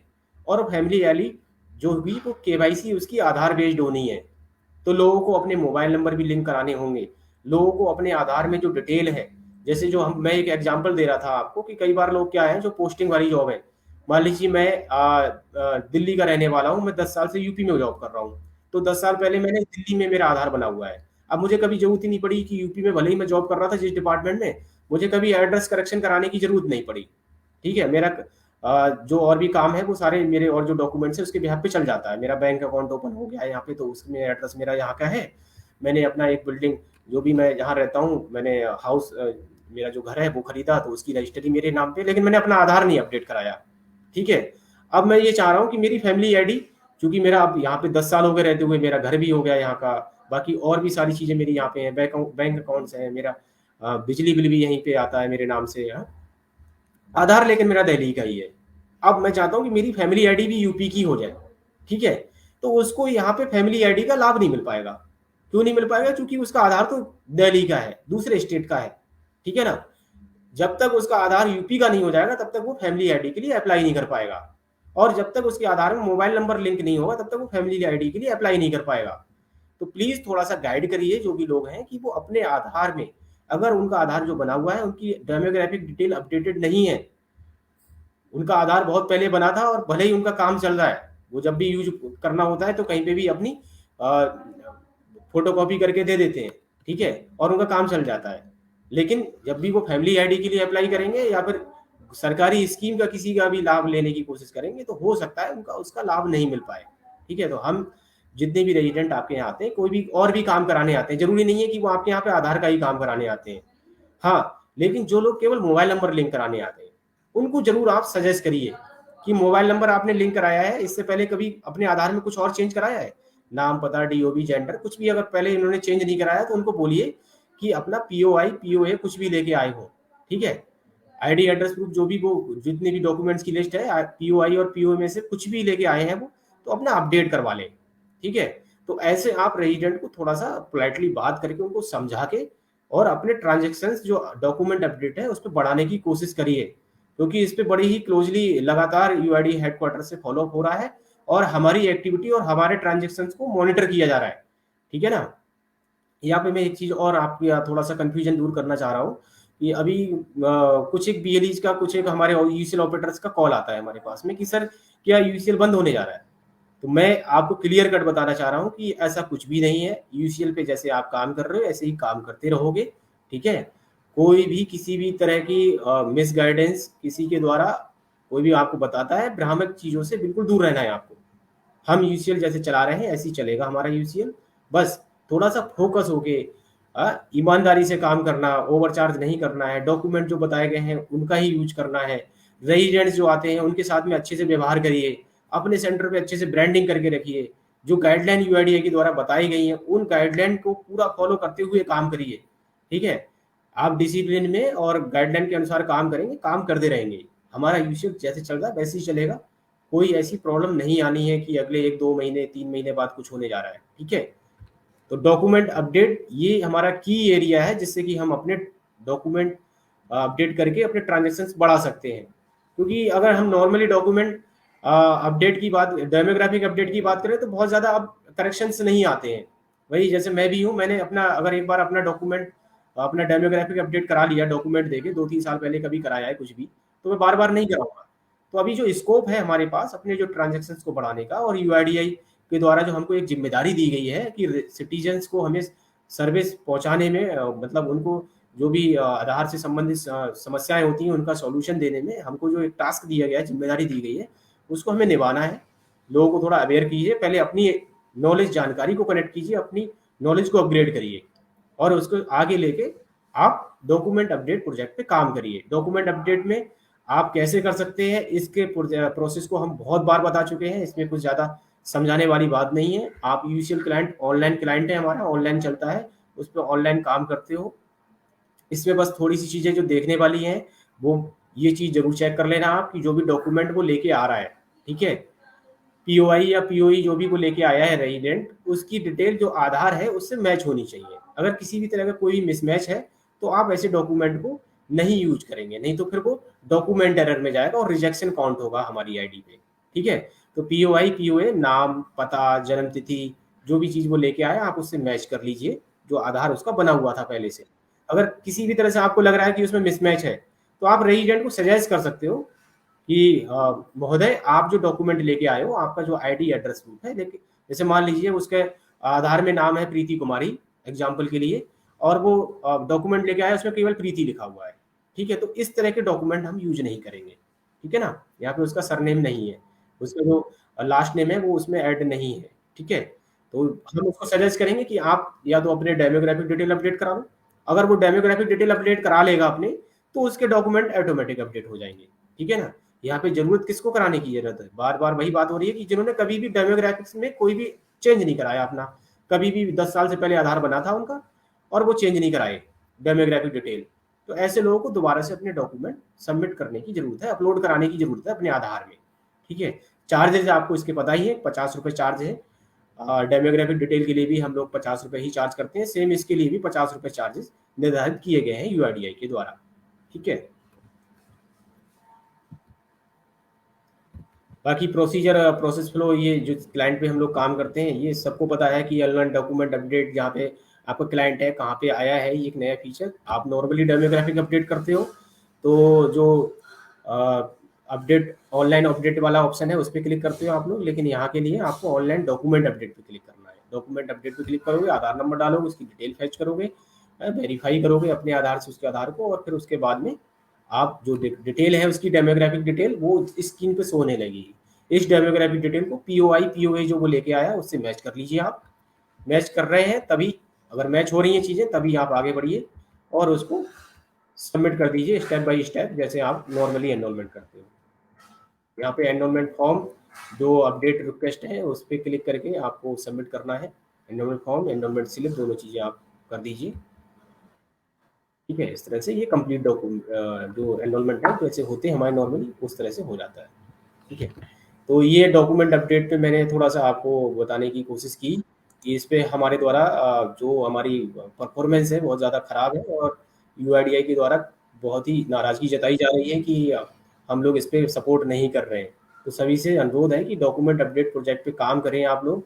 डॉक्यूमेंट अपडेट प्रोजेक्ट में जो अभी मैं बात कर रहा था आपसे कि बिल्कुल ही डिटेल जो आपकी मैच होनी चाहिए डॉक्यूमेंट से, इसमें थोड़ा सा कुछ एक रिलैक्सेशन यूआईडीआई के द्वारा दी गई, एक सर्कुलर यूआईडीआई के द्वारा जारी हुआ है, जिसमें कि उन्होंने कुछ चीज़ें क्लियर की, जो मैं आपको एक स्लाइड डॉक्यूमेंट से रिलेटेड थी उसमें भी डिस्कस कर रहा था कि अगर पीओआई जैसे नाम है, नाम में अगर थोड़ा बहुत मिसमैच है, क्या मिसमैच है, in case where the part of name are not same sequence, मतलब सीक्वेंस उसका आगे पीछे है। जैसे मान लीजिए कोई भी वो लेके आया डॉक्यूमेंट, उसमें उसका नाम जो था राम सुंदर मनोहर है, ठीक है, और आधार में उसका नाम है राम मनोहर सुंदर, ठीक है। तो सीक्वेंस उसका अगर आगे पीछे है, फर्स्ट नेम मिडिल नेम, इसमें सीक्वेंस में कुछ चेंजेस हैं, तो इस तरह का अगर वो डॉक्यूमेंट लेके आता है तो डॉक्यूमेंट अपडेट फीचर में आप यूज कर सकते हो, ठीक है ना। लेकिन इस तरह के डॉक्यूमेंट्स को आप नॉर्मली वैसे यूज नहीं करते हैं आप लोग। पीओआई के रूप में आप लोग डॉक्यूमेंट अपडेट फीचर में राम सुंदर मनोहर सीक्वेंस में चेंजेस है तो आप यहाँ पे यूज कर सकते हैं। किसी की स्पेलिंग में जैसे प्रोनाउंसिएशन करते हैं तो प्रोनाउंसिएशन में सेम आता है पढ़ने में, है सविता है जैसे किसी का नाम, ऐसे BITA स्पेलिंग में उसके माइनर सा चेंज है, आधार में उसके ऐसे BITA लिखा हुआ है और वो डॉक्यूमेंट जो लेके आया उसमें लिखा है ऐसे BITHA, लेकिन अगर हम दोनों को पढ़ेंगे प्रोनाउंसिएशन करेंगे दोनों का तो एक ही आएगा सविता, ठीक है। जैसे अभी वहां पे बात कर रहे थे हम, प्रीति है, प्रीति दो तरह से लिखते हैं, PRITI और PREETI। अगर इस तरह के कुछ थोड़े से माइनर मिस्टेक्स हैं तो आप ऐसे डॉक्यूमेंट को एक्सेप्ट कर लेंगे पीओआई के रूप में और डॉक्यूमेंट अपडेट केस में, ठीक है। अगर किसी के नाम में जैसे कुछ लोग नाम शॉर्ट में लिखते हैं, यहाँ पे था ना कि ये बात हो रही थी राम सुंदर मनोहर, आधार में उसके नाम लिखा है, पूरा नाम लिखा हुआ है रामसुंदर मनोहर, लेकिन वो डॉक्यूमेंट जो लेके आया है, जैसे हो सकता है वो पैन कार्ड लेके आया है और पीओआई के रूप में यूज करना चाह रहा है, तो उसमें RS मनोहर लिखा हुआ है। ठीक है, ये नॉर्मली होता है, काफी होता है कि उसका वोटर आईडी है या फिर उसका पैन कार्ड है, ड्राइविंग लाइसेंस है या पासपोर्ट है, कोई भी और जो डॉक्यूमेंट वो पीओआई के रूप में लेके आया है, उसमें वो शॉर्ट में लिखा हुआ है उसका कुछ नाम। तो ऐसे अगर नाम जो है फुल फॉर्म में नहीं है, तो आप डॉक्यूमेंट को यूज कर लेंगे पीओआई के रूप में और डॉक्यूमेंट अपडेट फीचर में। ठीक है ना। स्टैंडर्ड फॉर्मेट पीओआई के रूप में बिल्कुल भी यूज नहीं होगा डॉक्यूमेंट अपडेट फीचर में, और पीओआई के रूप में अब तो आपको बता दी गई चीज कि अब वो हम डेमोग्राफिक डिटेल में भी यूज नहीं करेंगे। तो स्टैंडर्ड फॉर्मेट ग्राम प्रधान, एमएलए, एमपी किसी से भी करा के ले आते थे पीओआई के रूप में, तो इसको यूज नहीं करेंगे। ठीक है ना। पीओए में भी कुछ एक चीजें थोड़ा सा क्लियर की है। अगर in case village name and district सब डिस्ट्रिक्ट, गांव का नाम, डिस्ट्रिक्ट सब डिस्ट्रिक्ट, एड्रेस प्रूफ में वो डॉक्यूमेंट जो लेके आया है, एड्रेस प्रूफ के डॉक्यूमेंट से आधार में जो डिटेल है, नाम, तहसील और जिला, ये तीन चीजें अगर मैच हो रही हैं और पिन कोड अलग है, मान लीजिए जो आधार में पिन कोड है वो उसके डॉक्यूमेंट के पिन कोड से मैच नहीं हो रहा जो एड्रेस प्रूफ लेके आया है, ये मोस्टली आपको जो सामान्य निवास हो गए या फिर वोटर आईडी वाले केस में बहुत मिलता है, क्योंकि समय समय में जो पोस्ट ऑफिस हैं उनके पिन कोड बढ़ते रहते हैं, परसीमन होता रहता है, तो उस वजह से पिन कोड चेंज होते रहते हैं। ठीक है ना। तो हो सकता है जब उसने वो आधार कार्ड बनवाया था तो उसमें पिन कोड कुछ रहा होगा उसका, लेकिन अभी प्रेजेंट टाइम में वो जो डॉक्यूमेंट लेके आ रहा है उसमें पिन कोड कुछ और है उसका, लेकिन उसका गांव का नाम, डिस्ट्रिक्ट, तहसील बिल्कुल ठीक है, सेम मैच हो रही है, पिन कोड अलग हो रहा है। तो इस केस में आप इसको इग्नोर करेंगे और यूज कर लेंगे उस डॉक्यूमेंट को पीओआई के रूप में। In case village name and pin code, इन्होंने यहाँ पे एक चीज और बोला है, अगर गांव का नाम और पिन कोड मैच हो रहा है और डिस्ट्रिक्ट सब डिस्ट्रिक्ट अलग है, तो भी आप उसको यूज कर लेंगे, इग्नोर करेंगे और यूज कर सकते हैं। ठीक है ना। यहाँ पे एक चीज और क्लियर की है, जैसे एड्रेस प्रूफ में अगर उसके जो गांव, जैसे मान लीजिए ज्यादातर ये जो चीज होती है अर्बन एरियाज में मिलेगी आपको, अर्बन एरियाज में क्या रहता है, वहां पे गली और डिस्ट्रिक्ट रहता है। ठीक है, माइनर सा डिफरेंस है उसके गली और डिस्ट्रिक्ट में। जैसे मान लीजिए जो एड्रेस प्रूफ है उसका, उसमें गली और डिस्ट्रिक्ट में अगर थोड़ा सा भी डिफरेंस है तो आप उसको एक्सेप्ट कर सकते हैं। यहाँ पे उन्होंने एक्सेप्ट करने के लिए बोला है। ट्रांसलेशन एरर है, एड्रेस एड्रेस प्रूफ जो लेके आया उसमें भी वही, मतलब जैसे हम लोग जो कर रहे थे कि ट्रांसलेट करते हैं तो उसमें कुछ एरर है, तो इसको जो है एड्रेस प्रूफ वाले पार्ट में हम लोग कंसीडर करेंगे। If resident providing additional information updating POI like board number, landmark, etc, but it is not available in corresponding document given by the residents, then it may be acceptable. However flat number, house number should be exactly matched with the POI document. इस point को पढ़ना बहुत जरूरी, समझना बहुत जरूरी है हमने। और ये वाला पॉइंट ज्यादातर एप्लीकेबल होगा किस केस में, ये अर्बन एरियाज में केस में। जो एक ऊपर हम पढ़ लेते एड्रेस प्रूफ में, जहां पे गांव की बात हो रही थी, विलेज, डिस्ट्रिक्ट, सब डिस्ट्रिक्ट, वो गांव वाले केस के लिए पढ़ना बहुत जरूरी था। और ये वाला जो है अर्बन एरियाज के लिए पढ़ना बहुत जरूरी है, ये वाला पॉइंट, कि अगर कोई भी रेजिडेंट, उसके वार्ड नंबर, उसका लैंडमार्क जो वो डॉक्यूमेंट लेके आया है, ठीक है, वो उससे मैच नहीं हो रहा है, ठीक है, लेकिन उसका फ्लैट नंबर और हाउस नंबर मैच हो रहा है, ठीक है, तो उसको आप एड्रेस प्रूफ के रूप में यूज कर लेंगे। क्योंकि इन्होंने अर्बन वाले कैटेगरी में जो हाउस नंबर है या फिर फ्लैट नंबर है उसको मेन एड्रेस प्रूफ माना है, मतलब उसकी आइडेंटिटी एड्रेस प्रूफ के रूप में मेन आइडेंटिटी क्या हो गई, उसका जो फ्लैट नंबर होगा या फिर उसका हाउस नंबर होगा। ठीक है, अगर उसका वार्ड नंबर और लैंडमार्क, जैसे होता है कि नियर बाई लिखते हैं ना कई बार, नियर अग्रवाल स्वीट्स, अब वो जो एड्रेस प्रूफ लेके आया उसमें नियर अग्रवाल स्वीट्स नहीं लिखा हुआ है, आधार में लिखा है, ये आधार में लिखा है उसमें नहीं लिखा है, लेकिन उसका फ्लैट नंबर, हाउस नंबर ये बिल्कुल ठीक लिखा हुआ है दोनों चीजों में, आधार में भी और एड्रेस प्रूफ वाले डॉक्यूमेंट में भी। तो आप ऐसे डॉक्यूमेंट को यूज कर पाएंगे, स्टैंडर्ड फॉर्मेट यूज किया जा सकता है एड्रेस प्रूफ के रूप में। ठीक है, bank stamp on the photograph in passbook which is usually skipped is not available may be also acceptable. Normally क्या होता है कि जो बैंक की पासबुक होती है उस पर फोटो पे स्टैंप वगैरह रिक्वायर्ड रहती है, लेकिन डॉक्यूमेंट अपडेट फीचर में अगर वो नहीं भी है तो इन्होंने बोला है इसको यूज किया जा सकता है। ठीक है, If POI document does not contains or there is mismatch in state pin code due to revision in administrative boundaries of the state district sub-district, the resident may advise to get her address update in आधार। अब यहाँ पे इन्होंने clear बोला है कि अगर in case जो address proof वो लेके आया है, अगर वो स्टेट और पिन कोड की जो उसकी बाउंड्रीज उस मतलब कुछ भी वहाँ पे जियोग्राफिकल या फिर एडमिनिस्ट्रेशन की वजह से कुछ चेंजेस हुए हैं, अगर वो सही में पिन कोड्स और वो सब चीजें चेंज हुई है, वो उस बाउंड्री से दूसरे स्टेट या डिस्ट्रिक्ट में क्रॉस हो रही हैं, तो वहां पे तो फिर उसको भी चेंज कराने की जरूरत है। आप उसको सजेस्ट करिए। ऐसा नहीं हो सकता कि वो दूसरे डिस्ट्रिक्ट का या सब डिस्ट्रिक्ट का पिन कोड अगर वो लेके आ रहा है तो आप यूज कर लेंगे। इसको थोड़ा सा चेक कर लीजिएगा।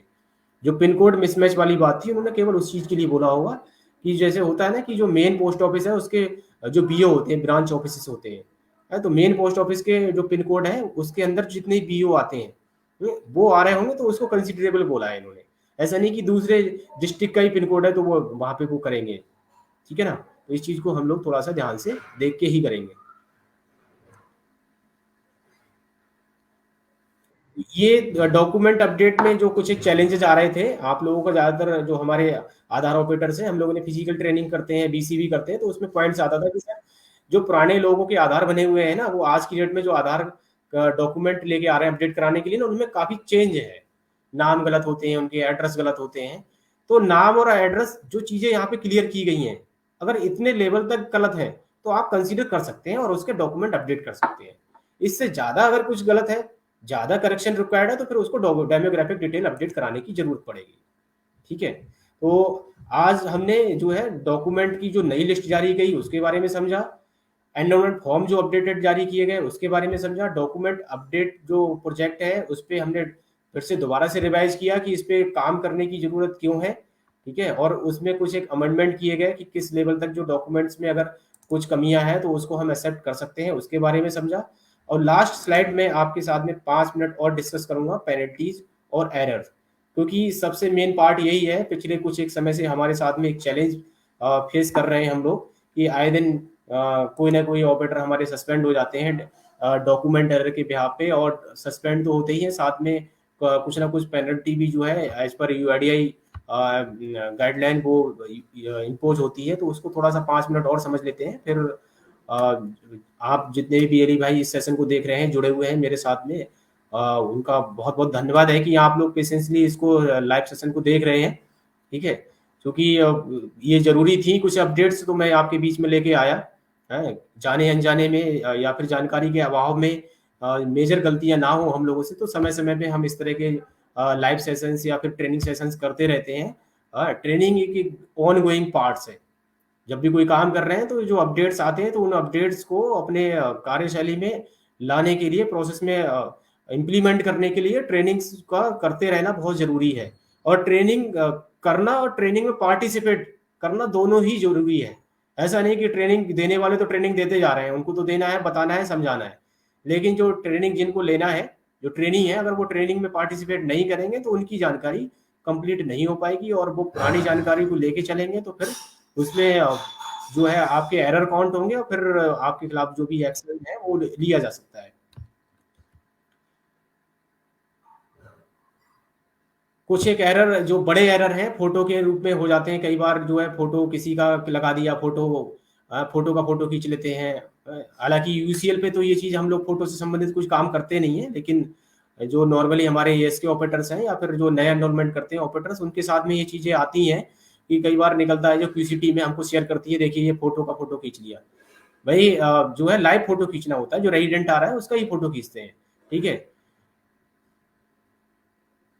पीओआई, पीओआर, पीओबी जो डॉक्यूमेंट है वो डॉक्यूमेंट लगा के कुछ और डॉक्यूमेंट लगा दिया। ठीक है? कई बार जो डॉक्यूमेंट है वो मिसिंग डॉक्यूमेंट है। जैसे मान लीजिए किसी का नाम चेंज करना था या नाम में कुछ करेक्शन करने थे, तो वो डॉक्यूमेंट स्कैन ही नहीं किया। ठीक है? फोटो मिसिंग, फोटो नहीं है, फोटो अगर किसी का वो कर रहे हैं पीओआई, ये बड़े चेंजेस, मतलब बहुत बड़ी गलतियां हैं कि आप किसी का अगर नाम चेंज में करेक्शन कर रहे हो, एड्रेस में करेक्शन कर रहे हो, उसकी डीओबी करेक्शन कर रहे हो, और उससे संबंधित डॉक्यूमेंट ही हमने नहीं लिया या प्लेन डॉक्यूमेंट हमने स्कैन कर दिया। ठीक है ना? तो ये जो है फ्रॉडुलेंट एक्टिविटी में आता है, इनवैलिड डॉक्यूमेंट में जाता है। तो ये बहुत बड़ी गलतियां हैं हमारे द्वारा। कई बार डेमोग्राफिक अपडेट करते समय हम वहां पे जो लैंग्वेज है वो बहुत मतलब एब्यूजिंग लैंग्वेज, अनपार्लियामेंट्री लैंग्वेज या ऑफेंसिव लैंग्वेज होती है, मतलब जो लैंग्वेज बिल्कुल ही वैलिड नहीं है, उस तरह की हम लोग लैंग्वेज यूज करते हैं वहाँ पे। ये सब चीज़ें पढ़ने में आती हैं, जो क्यूसीटी में पढ़ती है वो समय समय पे हम लोगों को साझा करती है। तो किसी भी तरह की अनपार्लियामेंट्री या फिर ऑफेंसिव लैंग्वेज का हमें वहाँ पे इनपुट नहीं करना है।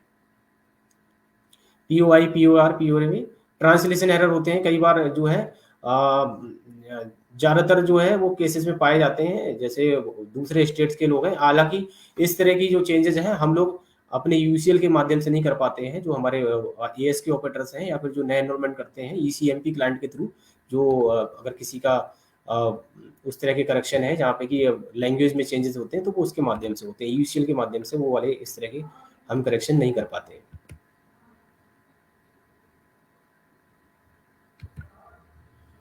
बायोमेट्रिक यूसीएल के माध्यम से नहीं होता, लेकिन एएस के ऑपरेटर्स हैं हमारे या फिर वो बड़ी मशीन में एनरोलमेंट करते हैं, ये उस वाले केस में रहता है। डीओई डॉक्यूमेंट से रिलेटेड एरर, डीओई 1, डीओई 2 क्या होता है, जो अभी हम पिछली स्लाइड में देख रहे थे, फ्रॉडुलेंट डॉक्यूमेंट, मिसिंग डॉक्यूमेंट, जो ग्रेव एरर रहता है, ठीक है, ये डीओई 1 की कैटेगरी कहलाता है। डीओई 2 पुअर क्वालिटी डॉक्यूमेंट, जो डॉक्यूमेंट स्कैन किया वो डॉक्यूमेंट की क्वालिटी अच्छी नहीं थी, ठीक है, उसमें क्या है, उसमें फ्लूट लगाया, बाइटनेट लगाया है, जो डॉक्यूमेंट था वो उसका पेपर की क्वालिटी अच्छी नहीं थी। पुअर क्वालिटी से मतलब किसी ऐसा नहीं कि वो गरीब आदमी लेके अपना डॉक्यूमेंट लेके आया है, ठीक है। पुअर क्वालिटी से मतलब है कि जो वो डॉक्यूमेंट लेके आया था वो डॉक्यूमेंट या तो पेपर, जैसे मान लीजिए कई बार कुछ लोग बहुत पुराने डॉक्यूमेंट अपन उनके रखे हुए हैं, वो डॉक्यूमेंट की क्वालिटी इतनी खराब हो गई है, पेपर इतना खराब हो गया है वो रीडेबल नहीं है, पढ़ने में नहीं आ रहा कि जो डेमोग्राफिक डिटेल है उसका नाम पता उसमें क्या लिखा हुआ है, ठीक है, तो वो पुअर क्वालिटी डॉक्यूमेंट में आएगा। इनवैलिड डॉक्यूमेंट, इनवैलिड डॉक्यूमेंट मतलब जो डॉक्यूमेंट की वैलिड लिस्ट है, आईडी एड्रेस प्रूफ और डीओबी पीओआर के लिए यूआईडीआई के द्वारा जो जारी की लिस्ट है, उस डॉक्यूमेंट की लिस्ट में से डॉक्यूमेंट ना यूज करके कुछ और डॉक्यूमेंट यूज कर लिया, तो ये डीओई 2 में जाएगा। Demographic data mismatch, demographic data mismatch, आपने जैसे किसी का कोई भी आधार में जो करेक्शन कर रहे हैं वो डॉक्यूमेंट कुछ लेके आया और आप डेमोग्राफिक डिटेल उसकी कुछ और भर रहे हैं, जैसे नरेंद्र कुमार किसी का नाम आधार में है, ठीक है, उसका आप करेक्शन करने जा रहे हैं, नरेंद्र कुमार शर्मा कर रहे हैं, लेकिन डॉक्यूमेंट लेके आए उसमें नरेंद्र कुमार ही है, तो ये डेमोग्राफिक डेटा मिसमैच हो जाएगा कि आप जो डॉक्यूमेंट वो लेके आया है, उसमें आपने डेमोग्राफिक डिटेल उसकी जो है वो एंट्री कुछ और की है और आधार में उसके कुछ और है, डॉक्यूमेंट में कुछ और है, तो डेमोग्राफिक डेटा मिसमैच में जाएगा वो। अननेसेसरी, जैसे कई बार ना डॉक्यूमेंट कोई लेके आता है तो वो उसमें उसका लैंडमार्क, हाँ, हाउस नंबर या गली नंबर, जैसे कुछ लोग लिखवाते हैं कि नियर बाई, जो मैं आपको एग्जांपल अभी बीच में भी दिया, नियर अग्रवाल स्वीट्स, ठीक, लोग बोलते हैं मुंह से कि हाँ हमारा ये कर दीजिए, लेकिन वो डॉक्यूमेंट लेके आए उसमें नहीं है नियर अग्रवाल स्वीट्स, जो भी वो एड्रेस प्रूफ लेके आया होगा, और आप क्या करते हैं उसके कहे अनुसार डेमोग्राफिक डिटेल उसकी वहाँ पे एनरोलमेंट क्लाइंट में करते समय ऐड कर देते हैं, तो ये डेमोग्राफिक डेटा मिसमैच कहलाएगा कि वो डॉक्यूमेंट जो लेके आया था उस डॉक्यूमेंट में वो चीज नहीं थी जो आपने अननेसेसरी एड ऑन कर दी अपनी तरफ से। इसीलिए डेमोग्राफिक अपडेट करते समय बिल्कुल एग्जैक्ट चीजों को चेक कर लीजिए कि जो डेमोग्राफिक डिटेल वो अपडेट कराने आया है उससे रिलेवेंट जो डॉक्यूमेंट लाया है वो बिल्कुल मैच हो रहा है, ऐसा तो नहीं है आप अननेसेसरी अपनी तरफ से कुछ ऐड ऑन कर रहे हो या उसके ओरली कहने पे कुछ ऐड ऑन करने की कोशिश कर रहे हो, तो ऐसे नहीं करना, नहीं तो डेमोग्राफिक डेटा मिसमैच होगा, डीओई 2 काउंट होगा वो, ठीक है ना। डेमोग्राफिक एरर्स कुछ और होते हैं, gender photo mismatch, age photo mismatch. Gender photo mismatch क्या होगा, जेंडर फोटो मिसमैच ये होगा कि भाई वो क्योंकि फोटो से ही पता लग जाता है ना लोगों का जेंडर, कि वो मेल है फीमेल है क्या है, फोटो से तो वो लग रहा है राम सिंह होना चाहिए, लेकिन आपने उसको कर दिया प्रीति देवी, जेंडर डिफाइन होता है फोटो से ही, तो इस तरह की जो होता है। या फिर एज है, एज भी लोगों की लगभग एक एज ग्रुप के बाद आप चेक कर पाते हैं कि हाँ भाई इसकी एज कितनी हो सकती है, किसी का फिजिकली फोटो से चेक किया जा सकता है लगभग कि उसकी एज कितनी हो सकती है। किसी बच्चे का फोटो लगा हुआ है, बच्चे की फोटो आ रही है और आप एज उसकी कर रहे हैं 50 ईयर्स, तो ये एज फोटो मिसमैच में चला जाता है। Error in name, incomplete address, ये भी जो इनकम्प्लीट एड्रेस हो गए, कंप्लीट एड्रेस का मतलब कंप्लीट एड्रेस किसको बोला जाता है, पिन कोड होना जरूरी है, उसका गांव है तो गांव का नाम जरूरी है उस पर। कई बार जैसे अर्बन एरिया में अगर बात करें तो वहाँ पे हाउस नंबर, फ्लैट नंबर ये जरूरी है, आप केवल वहां पे डाल दोगे बोर्ड का नाम डाल दिया और आपने वहां पे डाल दिया कि वो उसका डिस्ट्रिक्ट ये है। तो एक डिस्ट्रिक्ट में एक बोर्ड है और बोर्ड में बहुत सारे फ्लैट बने हुए होते हैं। वहां तो स्ट्रीट भी होती हैं। और स्पेशली जो इनकम्प्लीट एड्रेस है वहाँ पे आपको, जो अर्बन एरियाज है वहाँ पे जरूर ध्यान देना है कि जो रेजिडेंट आया है उसके डॉक्यूमेंट को चेक करिए। अगर उसके डॉक्यूमेंट में कंप्लीट एड्रेस नहीं है तो उसको सजेस्ट करिए कि आप जो डॉक्यूमेंट लेके आए हो, आप शहर में रहते हो, इतना बड़ा शहर है, आपका केवल वार्ड नंबर पड़ा है, इसमें हाउस नंबर फ्लैट नंबर नहीं पड़ा है, ये इनकम्प्लीट है। आप कोई ऐसा डॉक्यूमेंट लेके आओ जिसमें कंप्लीट एड्रेस हो आपका। ठीक है ना। रिलेशनशिप मिसमैच, रिलेशनशिप जो एच बेस्ड हम लोग करते हैं एनरोलमेंट, तो वहाँ पे रिलेशनशिप जो है वो प्रूफ नहीं हो रहा होता है कई बार। ठीक है, और हम उसको यूज कर लेते हैं। तो रिलेशनशिप मिसमैच में ये भी एक डोमोग्राफिक एरर में काउंट होता है। ये थोड़ा और डिटेल में यहाँ पे पेनल्टी को समझाने की कोशिश की गई है। जो पेनल्टी थी वो भी रिवाइज कर दी गई है यूआईडीआई के द्वारा। डीओई 2 के बेहाफ पे अब जो पेनल्टी है वो 1,000 रुपये पर पैकेट लगती है।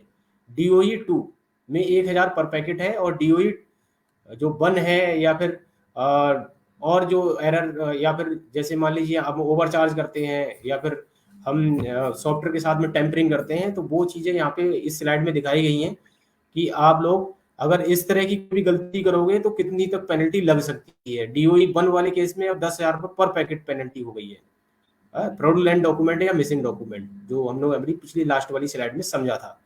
फोटो ऑफ फोटो, फोटो का फोटो अगर आप कैप्चर करते हैं, ये आपके लिए, हमारे यूसीएल पे काम करने वाले ऑपरेटर्स के लिए एप्लीकेबल नहीं है, लेकिन जो नॉर्मल ईसीएमपी क्लाइंट पे न्यू एनरोलमेंट करते हैं हमारे एसके ऑपरेटर्स हैं या फिर और भी जो करते हैं काम, तो उसके लिए फोटो का फोटो अगर आप कैप्चर करते हो तो 50,000 रुपये पर पैकेट पेनल्टी लगती है इस तरह से।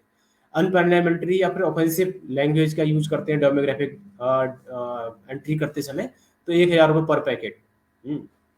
ओवर चार्जिंग केसेस में 50,000 रुपये पर पैकेट।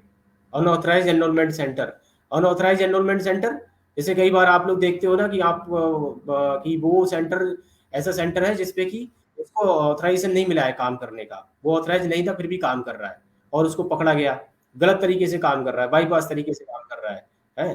तो या फिर कुछ और गलत तरीके से काम कर रहा है, वो जो सॉफ्टवेयर है उसके साथ कुछ टेम्परिंग करके काम किया है उसने, तो इस तरह के केसेस में 50,000 रुपये पेनल्टी यूआईडीआई के द्वारा इम्पोज की जाती है। तो इस पेनल्टी क्लॉज को सब लोग अच्छे से समझ लीजिए। डीओई 1 और डीओई 2 जो एरर्स थे उनकी पेनल्टी को थोड़ा रिवाइज किया है यूआईडीआई ने। डॉक्यूमेंट्स में जो हमारे कुछ एक एरर्स होते हैं वो हम उसको समझ चुके हैं, इस पर अब डिटेल में बात नहीं करते हैं। ये इसमें थोड़ा सा चीज़ें समझ लीजिए कि कभी भी आप काम कर रहे हो अपनी मशीन में, तो हमें दूसरे की मशीन में अपनी आईडी डाल के लॉगिन नहीं करना है, अपना क्रेडेंशियल दूसरे की मशीन में कभी भी लॉगिन नहीं करना है। आपने जिस स्टेशन आईडी जिस लैपटॉप में एक बार लॉगिन किया है उस पर ही काम करना है। लैपटॉप चेंज के लिए भी आप लोगों की रिक्वेस्ट आती है। लैपटॉप चेंज केस के लिए आप लोगों को हम लोग पहले ही बताया हुआ है, जब तक कि आपका लैपटॉप में कोई ऐसा टेक्निकल फॉल्ट जिसकी भी आपकी लैपटॉप बिल्कुल डैमेज हो गया या आपका लैपटॉप चोरी हो गया है, तो चोरी वाले केस में आप एफआईआर की कॉपी हम लोगों को शेयर करोगे, तभी आपकी लैपटॉप चेंज की रिक्वेस्ट जो है वो एंटरटेन होगी। ऐसे नहीं कि आज आपने ये लैपटॉप रजिस्टर कराया, आप फिर सोच रहे हो कि सर हम 2 दिन बाद या 1 महीने बाद दूसरा लैपटॉप चेंज कर लेंगे। ठीक है ना। तो सिक्योरिटी रीजन से लैपटॉप चेंज जो पॉलिसी है, उसका पॉलिसी बनी हुई है कि किस तरह से लैपटॉप चेंज आप करा सकते हैं। और लैपटॉप जो आपके रजिस्टर्ड है, आपने जिस पे एक बार काम ऑनबोर्ड किया अपने आप को, आपको केवल अपने ही लैपटॉप में काम करना है, दूसरे पे ऑनबोर्ड नहीं करना है।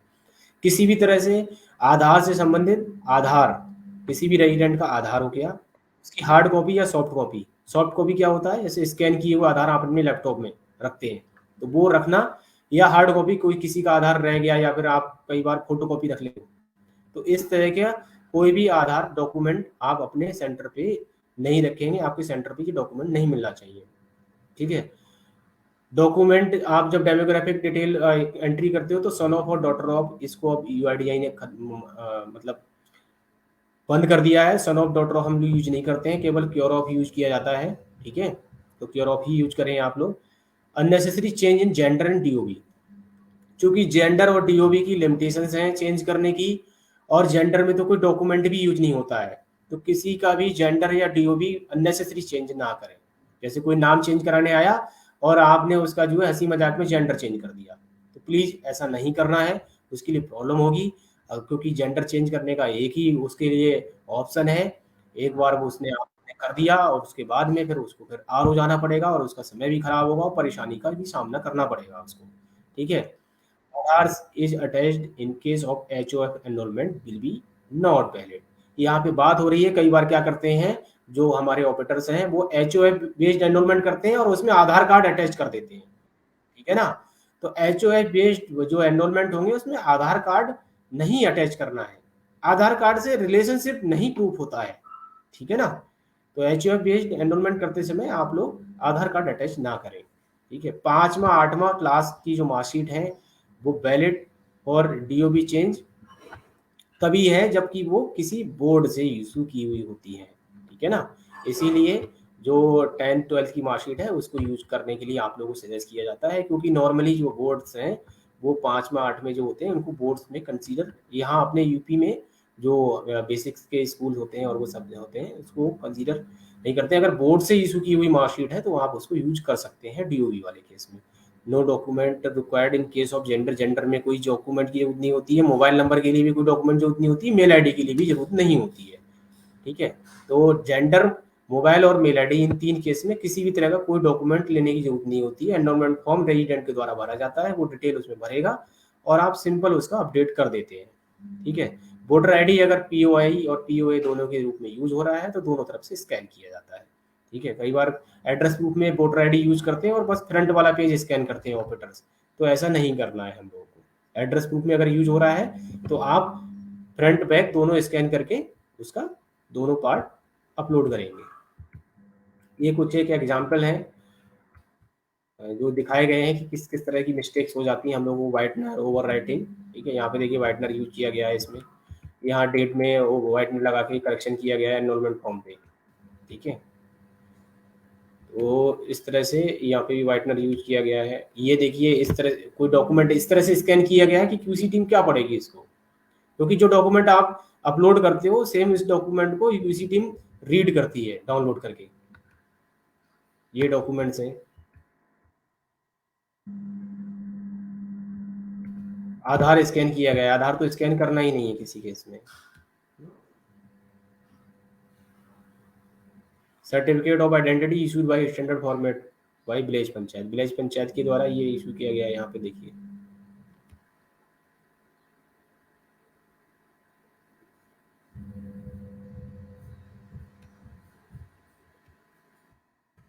ये जो ऑनलाइन या फिर ई पासबुक होती हैं इनको जो है वैलिड नहीं माना जाता है उसके लिए। नॉर्मली जो हमारे बीसी पॉइंट्स होते हैं, बीसी चलाते हैं जो बीएलई भाई हमारे, उनके द्वारा एक आईडी कार्ड जारी किया जाता है तो उसको भी नहीं माना जाता है। बैंक ही वैलिड है, बैंक ही ऑथराइज है उसको जारी करने के लिए। तो बैंक से जो पासवर्ड जो पासबुक जारी की जाती है फोटो के साथ में वेरीफाई करते हुए वो पासबुक यूज करनी होती है। यहाँ पे एनरोलमेंट फॉर्म है, इसको डेट नहीं डाली गई है तो वैलिडिटी हम उसकी नहीं वेरीफाई कर पाएंगे। बाकी चार्जेस आपको पता ही है, अगर आप चूंकि हमारे बीएलई भाई सभी डेमोग्राफिक अपडेट करते हैं और अभी डॉक्यूमेंट अपडेट सर्विस स्टार्ट हुई है तो 50 रुपये लेने होते हैं और आप प्रिंट आउट का 30 रुपये लें, ठीक है? ओवर चार्जिंग की कंप्लेंट्स लगातार आती हैं और फिर बाद में ये आता है कि सर हमने उसका कुछ और काम किया था या कुछ और डॉक्यूमेंट बनाया हुआ उसने। तो अगर आप अपने सेंटर में कुछ और काम कर भी रहे हो तो रेजिडेंट को अच्छे से समझा के भेजिए कि आपने जो दूसरा काम कराया है सॉरी उसके लिए वो चार्जेस दिए गए हैं, ठीक है ना? ओवर चार्जिंग ना करें। उम्मीद करता हूँ वीडियो पसंद आई होगी। मिलते हैं नए वीडियो में नए अपडेट के साथ, तब तक के लिए नमस्कार दोस्तों। प्लीज़ हमारे चैनल को सब्सक्राइब करना ना भूलें।